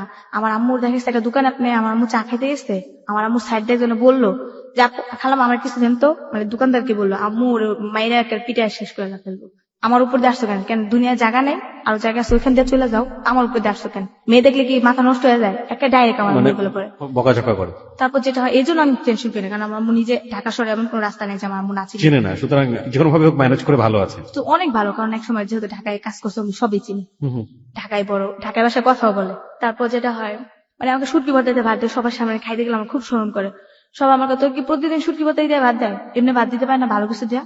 তো আমার শরম পাই দেখে পরে একটা মেয়ে আমাকে বুদ্ধি দিল, কয় তুই কোয়ার্টারে আসা পর, তুই নিজে কামাই কর, নিজে থাকবি, খাবি। মানে আপনার কর্মস্থলের যে কোনো একজন মেয়ে? একটা কোয়ার্টার, ওখানে আমার কোয়ার্টারের সুযোগ আছে। তো আমি কি করলাম, সিদ্ধান্ত নিলাম কোয়ার্টারে যাবো। তখন আমি কি করি, বেতন পাইয়া আমার মামা মামিকে না বললে আমি কোয়ার্টারে এসে করি। আচ্ছা। পরে এখানে আবার আমার মা আসে আমার খালা, যেটা নিচু খালা টুঙ্গিতে থাকে, ওর কাছে খবর নেয় যে আমি আমার মামার কাছে এসে পড়ছি। মায়ের খবর টবর নিয়ে আমার মা ওইখানে এসে পড়ে। আসার পর আমি তো চাকরি বাকরি করি, ঘরে জিনিসপত্র করছি, 2700 টাকা বেতন পাইছি। আমার টাকা দেখে কেন, আমার একটা মানে ওইটা অন্যরকম, আমি চাকরি করি আর কিছু না, একটা আর তখন আমার মামা তো ফ্যাক্টরিতে এসে বলতেছে তোমার আম্মু আসছে, আমি বিশ্বাস করি না। মনে করছি আমি তো যদি বেতন নিয়ে এসে পড়ছি, যে আমার বাসায় গিয়ে কিছু বলে, মারধর করে। আমি বলছি আমার আম্মা আসে, আমার আম্মা নিয়ে আসতে কয়, আমি বিশ্বাস করি আমার।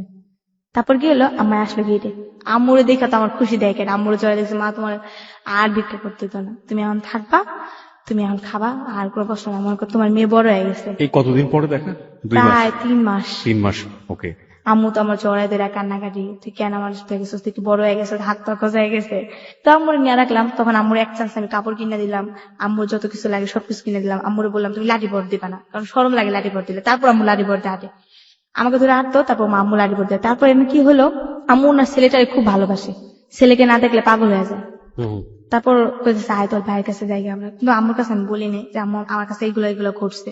তারপর আম্মু বলে যে চল আমি যাই, এখান থেকে আমরা চলে আসি। আসার পর আমি আর ওই জবটা করি না, আসা পড়ি টঙ্গিতে আসার পর এখানে আবার একটা রুম নিই, পরে এখানে থাকি। তারপর আম্মুর সাথে আমার ঝগড়ায়, যে কোনো একটা বিষয় নিয়ে এমনিতেই যখন আম্মু চলে যায়, আবার আমি আবার একা একা থাকি, আবার ওই ফ্রেন্ডদের সাথে আড্ডা মারি, ওরাও এরকম খারাপ কাজ করি। হ্যাঁ, এর ভিতরে বলি যে আমার আপুর কথা বলছি, ওই আপুর বাসায় আবার যাই, রোজার ঈদ আসা পরে প্রায় কাছে। কোন আপু এটা? জুই না, ওই যে আমার একটা ফাতেমা আপু, যেটা উনি জর্ডান থেকে আসছে, ওকে। উনি আমাকে নিয়ে যায় ওনার বাসায়, নিজের বাড়ি করছে, বর্তমানে আমার আম্মু ওইখানে আছে। তো দাঁড়ান বুঝিনি, আপনার তো জর্ডান থেকে মামা মামি আসলো? না, আমার একটা খালতো বোন আসছে আর কি, ওকে। ওখানে বিয়ে করে আসছে, ওখানে একটা মেয়ে হয়েছে, আসার পর বাংলাদেশ চলে আসছে, মেয়েকে রাখার মানুষ পায় না, এর জন্য। তাহলে আপনি কোথায় থেকে অফিস করছিলেন? মামা মামির কাছ থেকে? হ্যাঁ, শ্রীপুর থেকে অফিস করছিলাম। আর এই জর্ডানের বোনের সাথে কি সম্পর্ক, খালাতো বোনের সাথে?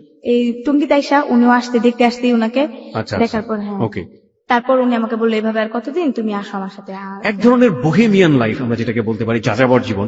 কোথাও এখানে, কোথাও বস্তিতে, কোথাও মামা মামির কাছে, কোথাও সার্কাস লাইফ। মানে লাইক আপনি একটা ফুটবলকে তুলনা করতে পারেন ওর লাইফের সাথে, যে ফুটবল মারছে, যেখানে যে ফুটবল থামবে তো থামবে, কোনো ঠিক ঠিকানা নেই। দুমুঠো ভাত কিংবা একটু রাত্রেবেলা মাথা গোজার ঠাই, এটার জন্য কখনো শরীর দিয়ে দিচ্ছে, কখনো কারোর সাথে রাগারাগি করতে হচ্ছে, কখনো কারো কাছ থেকে চুরি করতে হচ্ছে।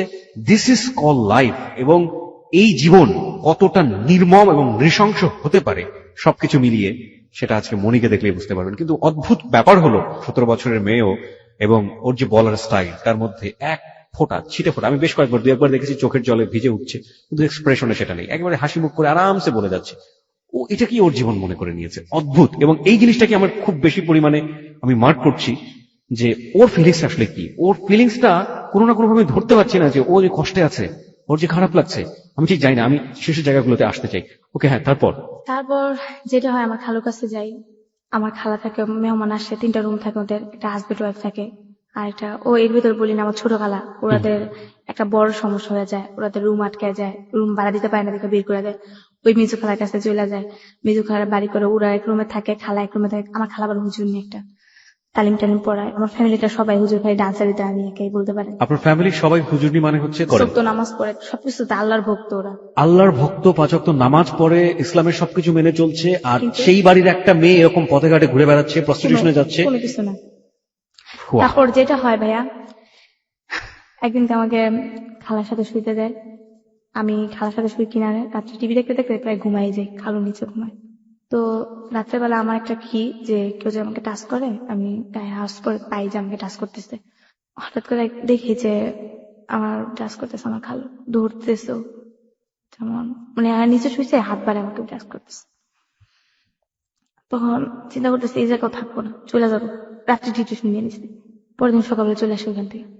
চলে আসার পরে আর কারো বাসায় যাবো না, একটা মনে সাহস হলো, কারো বাসায় যাবো না, একা একা রুম নিবো, একা একা থাকবো। একটা নিজের নিজে একটা ডিসিশন নিলাম, কারো বাসায় যাবো না। প্রিয় শ্রোতা, একটা মেয়ের পিতৃ পরিচয় না থাকলে, একটা মেয়ের যদি কোনো ব্যাকআপ না থাকে, এমনিতেই আমরা শুনি যে এই ধরনের ফ্যামিলি ট্যাবু, যেটার পার্সেন্টেজ এত ভয়াবহ আপনি চিন্তাও করতে পারবেন না। এগুলো নিয়ে যারা কাজ করে বিভিন্ন এনজিও, সেই পরিসংখ্যানগুলো আমরা দেখেছি যে একটা মেয়ে পারিবারিকভাবে ছোট থেকে বড় হতে গিয়ে এ ধরনের কত রকমের টর্চারের, মানসিক টর্চারের শিকার হন, বিশেষ করে ফিজিক্যালি।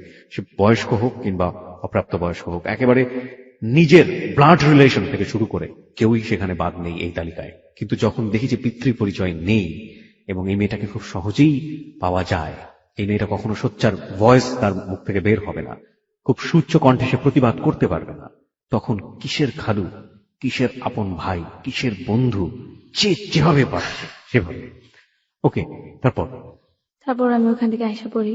আসার পর ওই যে শাহিন, হুম ওকে আমি বলি যে আমি একটা রুম নিব, আমাকে একটু হেল্প করবেন। কি হেল্প? আমার তো একটা মাস চলা লাগবো, আমার তো ওই টাকাটা নাই, আমি কি করব? আপনি আমার একটা মাস জাস্ট হেল্প করবেন, আমি চাকরি নিব, তারপর আমি আপনার টাকা দিয়ে দেবো।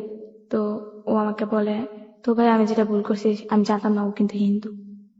হুম তখন ও আমাকে বলে যে আমি তো হিন্দু, তুমি আমার সাথে কি ব্যাপার? আমি একটা অর্ডার অফার করি যে হাজবেন্ড পরিচয় আমি আপনাকে রাখবো, আমার কিছু মাস থাকবেন, তারপর যদি কোনো সমস্যা হয় আপনি চলে যাবেন, আমি থাকতে কোনো সমস্যা করবো না আপনার, আমার জীবন যাক যাক, কিন্তু আপনার কোনো সমস্যা হইতে দিব না আমি এভাবে বলছি।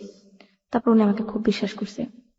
তো উনি আমাকে একটা রুম নিয়ে দেয়, রুমের একটা মাস আমাকে চালায়, টাকা পয়সা যা যা বলে সব দিয়ে আমাকে হেল্প করে।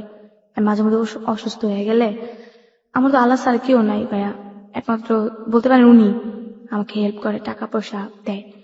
তো আমি আবার কি করতাম, যে চাকরি নিয়ে ফেছি গার্মেন্টস, তখন আমি হেল্পারই করি। মানে ভাইয়া এইসব কাজে কখন যায়, গার্মেন্টস একদিন অ্যাবসেন্ট করলে দুনিয়া গালাগালি করে, এসব কাজে যাইতে পারি না। আমি আবার অন্যেরটার আশায় থাকি না। আমি কি করতাম ভাইয়া, এই কথাগুলো আমি আজকে বলতেছি, যেটা ও জানে না এখনো। ও আমাকে টাকা দিত প্রতি সপ্তাহে, না 15 দিন পর পর, সপ্তাহখানিক পর পর, যখন না দিত তখন আমার না খেয়ে থাকতে হইতো। তখন আমি ওই সময়টায়, জানি না ও শুনলে আমাকে খারাপ মনে করবে, ভুল হলে আপনি আমার মাফ করে দিন, ও আমাকে টাকা দেওয়া সত্ত্বেও আমি বাইরে যেতাম একমাত্র ভালো কিছু খাওয়ার লেগা, রান্না করার লেগা, কারণ ওর থেকে আমি চাইতাম, আমার খুব সরম লাগতো। আজ পর্যন্ত আমি ওর কাছে কোনো টাকা চাইনি, একমাত্র বেশি একটা সমস্যা ছাড়া। ও আমাকে 1000 টাকা দিত, কিন্তু টাকা দিত তো ওই বিনিময়ে, বাট আসতো, আয়সা রাত্রে থাকতো, সকালে ও চলে যেত, আমি সকালে অফিসে যেতাম গোসল টোসল করে আর কি। তারপরে এই যে যেটা আমার বাসা পরিচিত ছিল, ওদের কাছে যাইতাম, যাই আমি কিছু টাকা 400-500 টাকা আনতাম, আইনা এগুলো দিয়ে আবার আমি চাল টাল কিনে ফেলতাম। ওরা সে থাকতে হতো না, দিলে ওই টাকাটা আমার স্টক থাকতো, আবার যখন ফুরা যেত আবার কিনে ফেলতাম, এরকম করতাম। মানে এই পেটের ভাতের জন্য, হ্যাঁ বাসাটা ভাড়া দেওয়ার জন্য আপনি হ্যাঁ, মানে আমি টেনশন করতাম যেটা ভাইয়া, আমি একবেলা না খেয়ে থাকি কেউ দেখবো না, কিন্তু একটা বাসা ভাড়া না পেলে যদি আমার বিয়ে করে দেয় তখন আমি কোথায় থাকবো? এই জন্য আপনি প্রস্টিটিউশনে জড়ান। গার্মেন্টসও করতাম, এসব কাজও করতাম, ওর সাথেও করতাম। জি। গার্মেন্টসের কাজ করে আমি একসময় অপারেটর হয়ে যাই, তখন আমার বেতন হয়ে যায় 3500 টাকা। তখন আমি সব মিলাই 4 থেকে 5,000 টাকা পাই। তখন কিন্তু ওর টাকা আমার প্রয়োজন পড়ে না, তারপরও পরে যেটা মাঝে মধ্যে ক্ষেত্রে লাগে। আপনি কি এই যে কাজগুলো করতেন এগুলো করার জন্য কি আপনার একেবারে নির্দিষ্ট কিছু ক্লায়েন্ট ছিল নাকি আপনি রাস্তায় দাঁড়াতেন বা না না ভাইয়া, কখনোই না। তাহলে আমার কিছু বাসা ছিল, বাসা থেকে আমাকে ফোন করতো যে অমুক সময় তুমি আসবা, অমুকটা কয়টা কাজ করো, তুমি চলে এগুলো যাবে। কি ম্যারিড পার্সন নাকি ব্যাচেলর নাকি মেসে ভাড়া থাকে? কে? এই যাদের সাথে এগুলো করতেন? মানে মেয়েরা? না, বেসিক্যালি আপনি তো যে প্রস্টিটিউশনের কথা বলছেন, আপনার শারীরিক যে ব্যাপারগুলো জড়িত, আপনি বিভিন্ন ক্লায়েন্টের কাছে গিয়ে আপনি এগুলো করতেন, ওদের পরিচয় জানতে যাচ্ছি, ওরা কি? ওরা এক সময় কি দেখতাম যে হাজবেন্ড জানে, হাজবেন্ডের সামনে করাইতেছে এসব দিয়ে। আই ডোন্ট নো, আমি ঠিক বুঝতে পারছি না, মানে হাজবেন্ড ওয়াইফ দুজনেই জানে ব্যাপারগুলো? হ্যাঁ হ্যাঁ, এগুলা দুজনে শেয়ার করে। হাজবেন্ড লোক নিয়ে আসতেছে, ওয়াইফ রিসিভ করতেছে, রিসিভ করে দেখা গেছে যে মেয়েকে ভিতরে দিতেছে, হাজবেন্ড গেটটা লাগাই দিতেছে, আর হাজবেন্ড ওয়াইফ দুজনে ঘরে বসে আছে। তারপর শেষ হওয়ার পরে দেখা গেছে লোকটা আসলো, হাজবেন্ডের কাছে টাকা দিল বা ওয়াইফের কাছে টাকা দিল, হাজবেন্ড নিচে নিয়ে নামায় দিয়ে আসলো। মানে কোন একটা বাসায় গিয়ে আপনাদের এই জিনিসটা হ্যাঁ, করতে হতো এবং এগুলো সবকিছু প্রিসেট করা সাজানো থাকতো? হ্যাঁ হ্যাঁ, দেখা গেছে একটা হাজবেন্ড ওয়াইফ আর একটা বাচ্চা। হুম তো এক বাসায় ফ্ল্যাট নেওয়া, রুম ভাড়া নিল। হুম তো ওইখানে তো সন্দেহ করার মতো কিছুই নেই, হুম। যেহেতু হাজবেন্ড ওয়াইফ বাচ্চা আছে সাথে। তো ওয়াইফে বললো যে আমার হাজবেন্ড এমন একটা জব করে, মানুষ আসবে, আমি বা খাওয়াবো লোকজন। দেখা গেছে রুমটা নিল নিচতলায়, যাতে লোকজন আসতে সুবিধা হয়। গেটটা খুলে রাখলো, লোকজন ফট করে ঢুকে গেল, আবার বের হয়ে গেল। তো ওরকম ভাবে আর কি হইতো ওইটা। না, সেটা তো হতোই, কিন্তু কথা হচ্ছে যে আপনি কিভাবে বুঝতেন যে উনি আপনার ক্লায়েন্ট বা আপনি ওই বাসাতে যাবেন? আপনাকে এগুলো কে বলে দিত? দেখা গেছে মেয়েদের দ্বারা পরিচিত হতাম। একটা মেয়ে আছে, যেমন ওকে আমাকে বললো যে আমাকে কাজ করাতে হয়। তো একটা মেয়ে তো এক জায়গায় কাজ করে না, অনেক বাসায় কাজ করে। ওর তো এক জায়গায় কাজ করলে হয় না, যে জায়গায় লোক বেশি আসে ওই জায়গায় কাজ করে।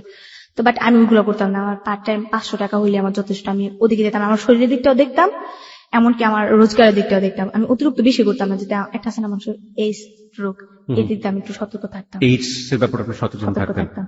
দেখা গেছে যদি এইস হয়ে যায় তখন আমি কি করবো, বাট একটা প্রেগনেন্ট হয়ে গেলাম আমি, সাপোজ, ওই দিকটা সতর্ক থাকতাম যে আমিও তো কখনো সংসার করতে পারি। তখন আমি মানে আমার হাজবেন্ডের কাছে কি পরিচয় দেবো বা কি বলবো? এগুলো তো এই যে- আপনাকে কেউ কখনো বুঝিয়েও দেয়নি, আপনি না, নিজে নিজে আমি নিজে থেকেই করতাম, কারণ আমার সংসার হতেই পারে স্বাভাবিক। প্রিয় শ্রোতা, দেখুন, একটা মেয়ে যার কোনো সংসার নেই, কেউ নেই, মা এক ধরনের মানসিক প্রতিবন্ধী, সে ভিক্ষা করে বেড়াচ্ছে। এই মেয়ে প্রত্যেকটা ঘাটের পানি খেয়ে খেয়ে খেয়ে খেয়ে এই জায়গাটায় আজকে এসছে, এবং ওর ভিতরে এই জিনিসটা কাজ করছে যে আমি যে কাজটা করছি আমার পেটের জন্য দরকার, এবং এটা করতে গিয়ে যেন আমার এইডস না হয়ে যায়, এটা করতে গিয়ে যেন আমার সংসার যদি কোনোদিন হয় তার কাছে যেন আমি জবাবদিহি করতে না হয়। অনেক কিছুই শিখছি, আমি প্রতিনিয়তই শিখছি হ্যালো 8920 থেকে। আজকে এই 17 বছরের মেয়েটার কাছ থেকে অনেক কিছু আমি শিখবো এবং শিখছিও। ওকে প্রিয় শ্রোতা, আমি শুধু এক বাক্যে বলতে চাই, this is really really measurable story of life. আমি ঠিক জানি না এটা শেষটা কোথায়, আপনি কিভাবে নেবেন জীবনের গল্পগুলোকে। নাটক, সিনেমা, উপন্যাস, কোনো কিছুই কি আসলে এই জীবনের গল্পের কাছে দাঁড়াতে পারে? সবকিছু তো হার মেরেছে। আমরা প্রিয় শ্রোতা ছোট্ট একটা বিরতি নিচ্ছি। আপনারা যদি মনিকে দেখতে চান চলে আসতে পারেন আমাদের ফেসবুকে। আমাদের ফেসবুকের ঠিকানা www.facebook.com/hello8920। আমি আবারও বলছি www.facebook.com/hello8920। ওখানে যাবেন, যাওয়ার পরে আপনি লাইক দেবেন, লাইক দেবার সঙ্গে সঙ্গে আপনি hello 8920 মেম্বার হয়ে যাবেন। প্রিয় শ্রোতা, আমরা ছোট্ট একটা বিরতি নিচ্ছি। বিরতির পরপর আমরা আবারও ফিরে আসব, আমাদের সাথেই থাকুন। প্রিয় শ্রোতা, ছোট্ট একটা বিরতির পর আপনাকে আরো একবার স্বাগত hello 8920-তে। আরজি কিবরিয়া কি শুনছেন আপনি? শুনছেন আপনি মনিকে, শুনছেন আপনি আপনার প্রিয় স্টেশন এবিসি রেডিও FM 90.2। মনের জীবনের গল্পের চরম মুহূর্তে রয়েছে আমরা। কি বলবো এই গল্পটাকে? মর্মান্তিক বলবো, দুঃখের বলবো, কষ্টের বলবো? আমি ঠিক বুঝি না যে দুঃখ কষ্ট যে শব্দগুলো বাংলা ডিকশনারিতে রয়েছে সেগুলো একটা মানুষের জীবনের দুঃখকে পুরোপুরি ধরতে পারে কিনা। আমরা কোনো শব্দ খুঁজে পাচ্ছি না। পুরো ব্যাপারটা আমি জানতে চাই না। আমি জানি যে এই যে প্রস্টিটিউশনের একটা বিশাল একটা সিন্ডিকেট। আপনি তো ঢাকা শহরেও আসতেন, রাইট? অবশ্যই, আমি বলতে পারি না আমি ঢাকা শহরে মেয়ে। ঢাকা শহরেই আপনি বেশিরভাগ সময় কাটাতেন বা বিভিন্নভাবে এটাতে ইনভলভ ছিলেন। যারা আপনার সাথে মিশতো, মানে যারা আপনার সাথে এই কাজগুলো করতো, তারা কি ধরনের, আমি এটা জানতে চাচ্ছি। আমি একজনের নাম বলবো না, একটা নাম নিয়ে দামি লোকই। তো ওনার সাথে আমার ভালো একটা রিলেশন ছিল। উনি আমাকে ক্লাবে নিয়ে যায়। একদিন ওইগুলো করতে গিয়ে ওনাকে আমাকে জিজ্ঞেস করে, তুমি দেখতে তো খুব সুন্দর। আসলে ভাই আমি দেখতে অতটা সুন্দর না, কালো, দেখতে খারাপ। তারপরও বলছে যে তুমি দেখতে তো খুব কিউট, তুমি এত অল্প বয়সে এগুলোতে আসছো কেন? তারপর আমি বললাম, ভাইয়া পেটের দায়ে মানুষ অনেক কিছুই করে। তো আমার এইসব কথা শুনে না মানুষ আমার কাছে কাজ করতে চাইতো না, শুধু শুধু টাকা দিয়ে দিত। আমি এগুলো বেশি বলতাম, যাতে আমার কাছে এইগুলো পিছনের গল্পগুলো কারণ কেন বলতাম ভাইয়া, আমার কষ্টটা কম হইতো, আমার টাকাটাও হইতো, আমি এই জন্য বেশি বলতাম। আরে তারপর আমাকে বেশিরভাগ লোকে আমাকে বলতো, তুমি কেন করো এগুলো, তোমার দেখতে তো খুব সুন্দর দেখা যায়। কেউ বলতো ওনার ওয়াইফের মতো দেখা যায়, কেউ বলতো কারো মেয়ের মতো দেখা যায়, কে বলতো কারো ফুবুর মতো দেখা যায়, অনেকে অনেক ধরনের কথা বলতো যে আমাকে নাকি ওরকম দেখা যায়। তারপর একদিনকে আমাকে একটা লোক বললো যে তোমার তো দেখতে খুব সুন্দর, তুমি এগুলো না করে একটা চাকরি বাকরি হতে করতে পারো। আমি বলি হ্যাঁ ভাই আমি চাকরি করি, বাট আমার তো কেউ নাই, আমার একটা মা আছে অসুস্থ, ওনাকে আমার হেল্প করতে হয়, তো আমি চাকরি করলে আমার পোষায় না। আমি এইভাবেই বলছি, তাহলে এগুলো করো কেন, বড় ধরনের কোনো জব করো। কে দিবে আমাকে বড় ধরনের জব? তারপর উনি বললো আচ্ছা ঠিক আছে তুমি ভালো ডিটেলস কি করো। পরে আমি বলছি আমি ডান্স পারি, ডান্সের ক্লাবে একবার করছিলাম, এরকম বলছি। ঠিক আছে তুমি বারে ডান্স করবা? আমি হ্যাঁ করবো। যেহেতু বললাম যে যাক ভাইয়া আপনি যদি ডান্সটা দেন আমি এই জগৎটা ছাইড়া দেবো। তারপর উনি বললো ঠিক আছে আমার দ্বারা যদি তোমার উপকার হয় তাহলে তো ভালোই। তো উনি আমাকে প্রথমে নিয়ে যায় কিছু মেয়ের সাথে পরিচয় করে দেয়, আমার মেকআপের যেটা যা যা লাগে তা করে দেয়। উনি আবার ওই যে একটা ড্রিঙ্কস যারা দেয় না, লোকটা কি জানি আর কি আমি সঠিক খেয়াল নেই। তো ওই লোকটা আর কি আমাকে পরে নিয়ে যায়, নিয়ে যাওয়ার পর আমাকে ড্রেস আপ করতে বলে। এই ফার্স্ট আমার নাচা বাইরে। তারপর আসলাম তখন বলে ড্রেস আপ খুলতে, যেটাকে বলে নেকেট পোশাক। লোকরা এখানে বিয়ার খাচ্ছে, খাওয়া দাওয়া করতেছে। ওখানে তো খুবই হাই সোসাইটির হ্যাঁ লোকজন যান, খুব হাই সোসাইটি। এখানে বলতে পারেন একবার কালো আমি, তারপর বাকি সবাই ফর্সা। সবাই ফর্সা। আর আমাকে কি করছে জানি না, আমার মেকআপের পরে আমার ফেসটাই অন্যরকম দেখা যায়, সবাই বলে নাকি আমি অনেক সুন্দর দেখতে। তারপর আমাকে কি করে, যেটা পুরো শরীরে মেকআপ করতে হয় আমাকে, পুরো শরীর মেকআপ করে পুরো দিচ্ছে। শরীরে আউট ড্রেস আপ করতে হয়। সবাই আমাকে চয়েস করে, কোনো মেয়ে কাছে আসতে পারে না, আমাকে অনেকে কাছে নেয়। তো ওখানে আমি এক চান্স আমি প্রথমেই বকশিস পাই আপনার 18,000 টাকা, এই প্রথম জীবনের প্রথম। কত সালে এটা? 18,000, এই তো 2011 দিকে মনে হয়। প্রিয় শ্রোতা, 2011 ঘটনা। যে হোটেলটির নাম এখানে ব্যবহার করা হচ্ছে ঢাকা শহরের 5 স্টার হোটেল, এবং আমরা হোটেলের নামটি এখানে মিউট করে দিয়েছি আমাদের প্রয়োজনের স্বার্থে, আমাদের অনুষ্ঠানের স্বার্থে, এথিক্সের জায়গা থেকে যায় না। আপনারা নিশ্চয়ই জানেন যে কোন ধরনের হোটেলগুলোতে ধরনের ঘটনা ঘটতে পারে। মেগা 5 স্টার হোটেল আমরা বলতে পারি, আমরা হোটেলের নামটা এখানে মিউট করে দিচ্ছি। বাট এই 2011 সাল খুব বেশি দূরে না, এবং সেখানে এই মেয়েটি গিয়েছে কোন একটা ক্লায়েন্টের প্রেক্ষাপটে, সেখানে গিয়ে সে নেকেট ডান্স করছে, এবং নেকেট ডান্স করার পরে সে জীবনে প্রথম 18,000 টাকার মুখ দেখলো। যে মেয়েটি 500 টাকার জন্য নিজের শরীরটি বিকিয়ে দিতে বাধ্য হয়। তারপর তো লোকটা আমাকে 18,000 টাকা দেয়, লোকটা আমাকে খুব লাইক করে, দেখে আমাকে খুব খাবার দাবার দিয়ে দেয়, কোল্ড ড্রিঙ্কস এগুলা যেগুলো জীবনে খাইও নেই ওগুলা খাওয়াইছে প্রথম। ড্রিঙ্কস করি, যেটা সত্য কথা, আমি খাইতে চাই না, খাইতেই হবে, কারণ ডান্স করতে আসতো, কিসের জীবন কিসের কি। লোকটা ঢাকায় ভাষা কথা বলে, তুমি খাও, তুমি সমস্যা নেই, তুমি কিছু হবে না। তো আমি এতটাই খাই ফেলি, একবারে মাথা ঘুরাতে লাগে, ওইখানে ফিট হয়ে যায়। আমাকে একটা রুমে নিয়ে যায়, রুমে নিয়ে আমাকে হুশ করানো হয়, সবাই বলে এগুলো খাইতে পারো না, খাও খাও। আমাকে জোর করছে, আমি খাইছি, জীবনে খাইছি। আমি আবার সবসময় সত্য কথা বলি, যাক ওই টাকাগুলো পাই আমার আর এইসবের দিকে মনেই নেই। আমার এখন ইচ্ছা আমি ডান্স করবো, টাকা কামাবো দুই হাতে। মানে কথা, এত টাকা যেহেতু পেয়েছি সুতরাং ডান্সই করবো। হ্যাঁ আমি আর এইসবের দিকে যাবো না, শুধু শুধু কষ্ট করি, মানে মনটাই অন্যদিকে চলে গেছে। তারপর কি করলাম, এই 18,000 টাকা পেয়া প্রথম চান্স আমি ঘরে খাট কিনলাম, কিছু করে জিনিসপত্র কিনলাম, আমার আম্মুকে নিয়ে আসলাম, আম্মুর ড্রেস আপ কিনলাম, আম্মুর গেট আপটা অন্যরকম করে দিলাম। আম্মুর গেটআপ অন্যরকম করলেন মানে? আপনার কি পরে থাকতো আর আপনি কি পড়ালেন? আমার আম্মু কিন্তু আবার একটা কথা বলা হয়নি, আমার আম্মু কিন্তু হাতে সেলাই সবকিছু, মানে আমার ছেলের কামিজ কিন্তু হাতে সেলাই দিত। আচ্ছা।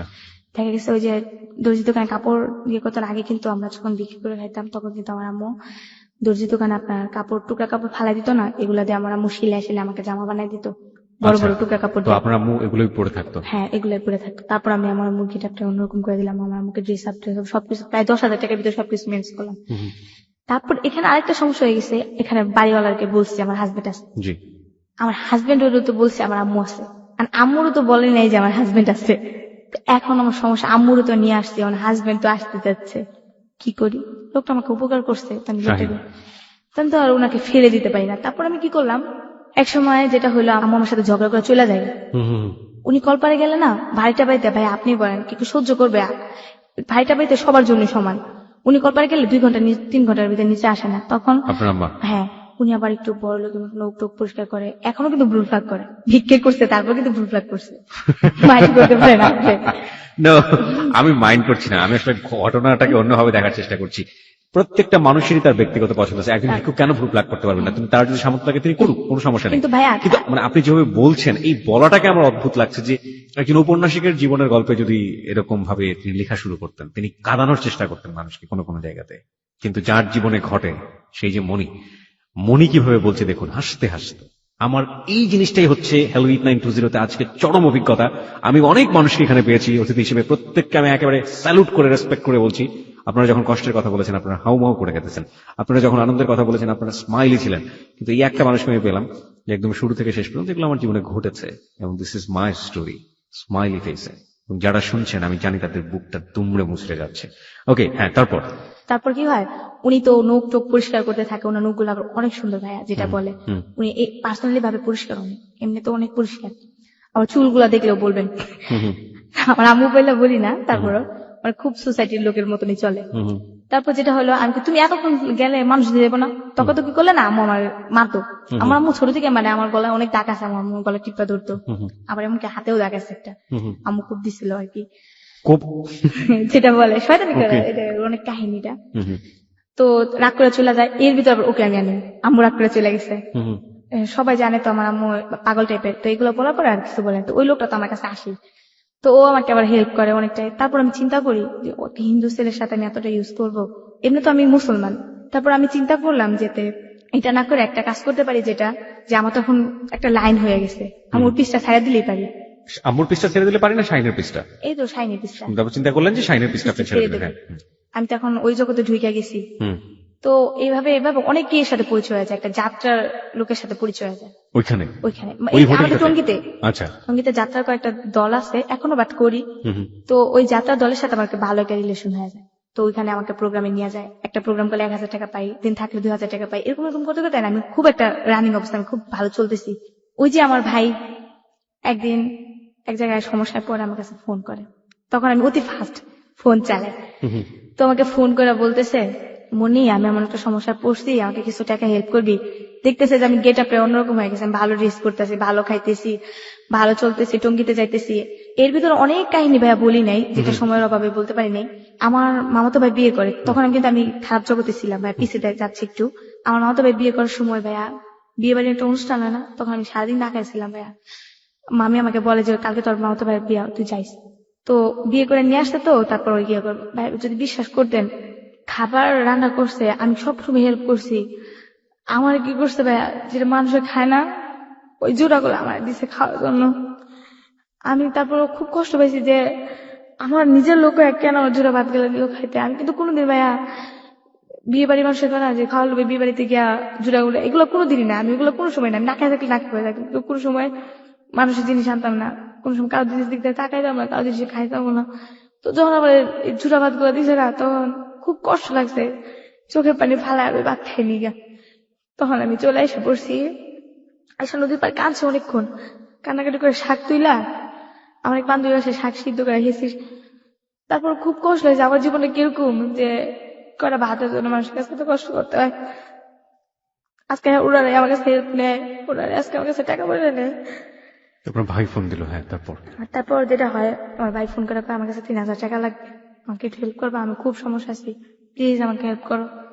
তো আমি বলছি আচ্ছা ঠিক আছে, আমি আর না করিনি। আমার ভাই চাইছে যেহেতু আমার কাছে 1000 টাকা, তারপর আমি দিয়ে দিচ্ছি 3000 টাকা। এর ভিতরে আমার মামা মারা যায়। আমার মামা তো ভাই ছোট, সুমন নাম, ও এখন একটা উত্তরাতে জব করে। তো ও আমাকে দেখতে পারতো না, ওর ঘরে গেলে আগে কত খারাপ নেই, তুই এখানে আসছিস, তোর জন্য কি আমার ভাবিরা খারাপ হইবে নি, বের হয়ে যা। ও আমাকে তো এমন সময় যাতে লাথি দেওয়া করতে বের করে দিত, এমন সময় যাতে চুলের মুঠি দেওয়া করতে বের করে দিত। সবাই টিভি দেখতেছে, আমি টিভি দেখতেছি, আমার কিলিকা টিভি দেখতেছি, ও আসতো, মামি আমার বের করে দিত। মামি একটু পানি চেপা দিলে মামি দুপুরবেলা ভাত খেতে দিত আমাকে। উনি অসুস্থ ছিল তো, পানি চেপা দিলে কিছু ভাত খেতে দিত, আর পানি চেপা না দিলে ভাত দিত না, কইতো খাইতে হোস, এই জায়গায় খাইতে হোস, এমনি কইতো। ওই মামাতো ভাই টানা সময় পড়ে গেছে ওনাদের, কি বলবো, মামার মারা যাওয়ার পর ওনাদের খাবার দাবার একটা অসুবিধা হয়ে যায়। ভাই একলা সংসার চালাতে পারে না, 6000 টাকা রুম ভাড়াতে ওরা চলে না, খাবার দাবার না, মামি কান্নাকাটি করে, মামি চা খাইতে পারে না ঠিক মতো। আমি যাইতাম প্রায়, মামার মারা যাওয়ার পরে যাই। তখন আমি কি করলাম, ওনাদের হেল্প করি, যখন যাই 200 300, এখনো 500 600 700 1000, কালকেও দিয়ে আসছি টাকা। যখনই যায় ওনাদের চাইল না থাকলে আমি চাইল কিনা দিই। আমার মামা তো বাইরে যেটা বিয়ে বাড়িতে আমার খাইতে দেয় নেই, ওর একটা বাচ্চা হয়েছে 3 বছর বয়স, ঠান্ডা, নিউমোনিয়ার কাছাকাছি গেছে, টাকা পয়সা নেই, কেমনি কি করবো। আমার কাছে ফোন করছে যে আমার বাচ্চাটা মরার অবস্থা, তুই কিছু হেল্প করবি। আমি শুই না তো, 7:30 গেছি, ভর্তি করাইছে, আমার থেকে নিছে 3500 টাকা নিচ্ছে, আমি আরো এমনিতে 500 টাকা দিছি, মোট 4000 টাকা দিছি। তারপরে আমি কাকে ছেলের সুস্থ করার পরে আমার টাকা দেওয়ার চিন্তা করেন, দিয়ে আমার সমস্যা নাই, আমি তো আসি, আর আমার বিপদ হলে তো আপনারা আসেন। আপনি এভাবে নেচে এই টাকাগুলো রোজগার করছেন? আমার তো ঘর ভাড়া দিতাম। আম্মুর তো এইভাবে রাখা যায় না, হেল্প করতেছে ওদের। ওই দুলাভাইয়ের কথা আপনি আমরা বলি নাই, যেটা দুলাভাই ভাগ্নি, ওদের বাসায় রাত্রে থাকতাম। ও আমাকে বলছিল একদিন ছোট থাকতে 10টা টাকা দেবো, 2টা দিতে দিবি, একটা ডাইরেক্ট ভাই এইভাবে বলছে। আমি এই কথাগুলো বলছি আপনার কাছে, আবার বিশ্বাস করে না। আমি নাকি খারাপ দেখে এগুলো বলি। কোন দুলাভাই এটা? ওই যে আমার ভাগ্নির কথা বললাম না, ভাইয়া টাকা দেয় ওদেরকে, হ্যাঁ, হ্যাঁ। ওর বাপ। এরকম ভাবে বলছে আপনাকে 10টা টাকা দিব? 2টায় দিদি এগুলো বলছে ভাইয়া। তারপর আরো বলছে অনেক কাহিনী, এগুলো ভাইয়া বলছে। তারপরে আমি এগুলো বলছি আপনার কাছে, আপা কয় তুই খারাপ দেখে সবারই খারাপ চোখে দেখিস। তারপর আমি অতটা ইয়ে করি নেই। দুলাভাই উনিও আমার মারধর করে বের করে দিত, এগুলো বলার পর তো উনি আমার দেখতে পারে না। আর আমার খালু যেটা বলছিলাম, ওনার বাসাতে ঢুকতেই দেয় না, দেখলে আমাকে জুতা লয় বাইরে দিব, এগুলো করে। তারপর আমার ভাগ্নি এসএসসি পরীক্ষা দিব, যেটা ওই যে আমার ভাইয়ের টাকা পয়সা দেয়, এসএসসি পরীক্ষা দেবো, পরীক্ষার ফিস দিতে পারতেছে না, 3000 টাকা ফিস লাগবে। টাকা দিবে কারো কাছে যায় না, আমার কাছে আইসে, মনি আমার কিছু টাকা হেল্প করবা, পাইতেছি না, আমার মেয়েটা এসএসসি পরীক্ষা দিতে পারবো না, তুই যদি হেল্প করিস বোন অনেকটা উপকার হবে। আমার মেয়েটা পারতো না, ও আমার গিয়ে কোথায় শান্তি দেও না, তুমি চাও আমি সারা জীবন স্বপ্নটা আমার এমনি যাক। তখন চিন্তা করলাম আমি তো পড়তে পারিনি গা, আমার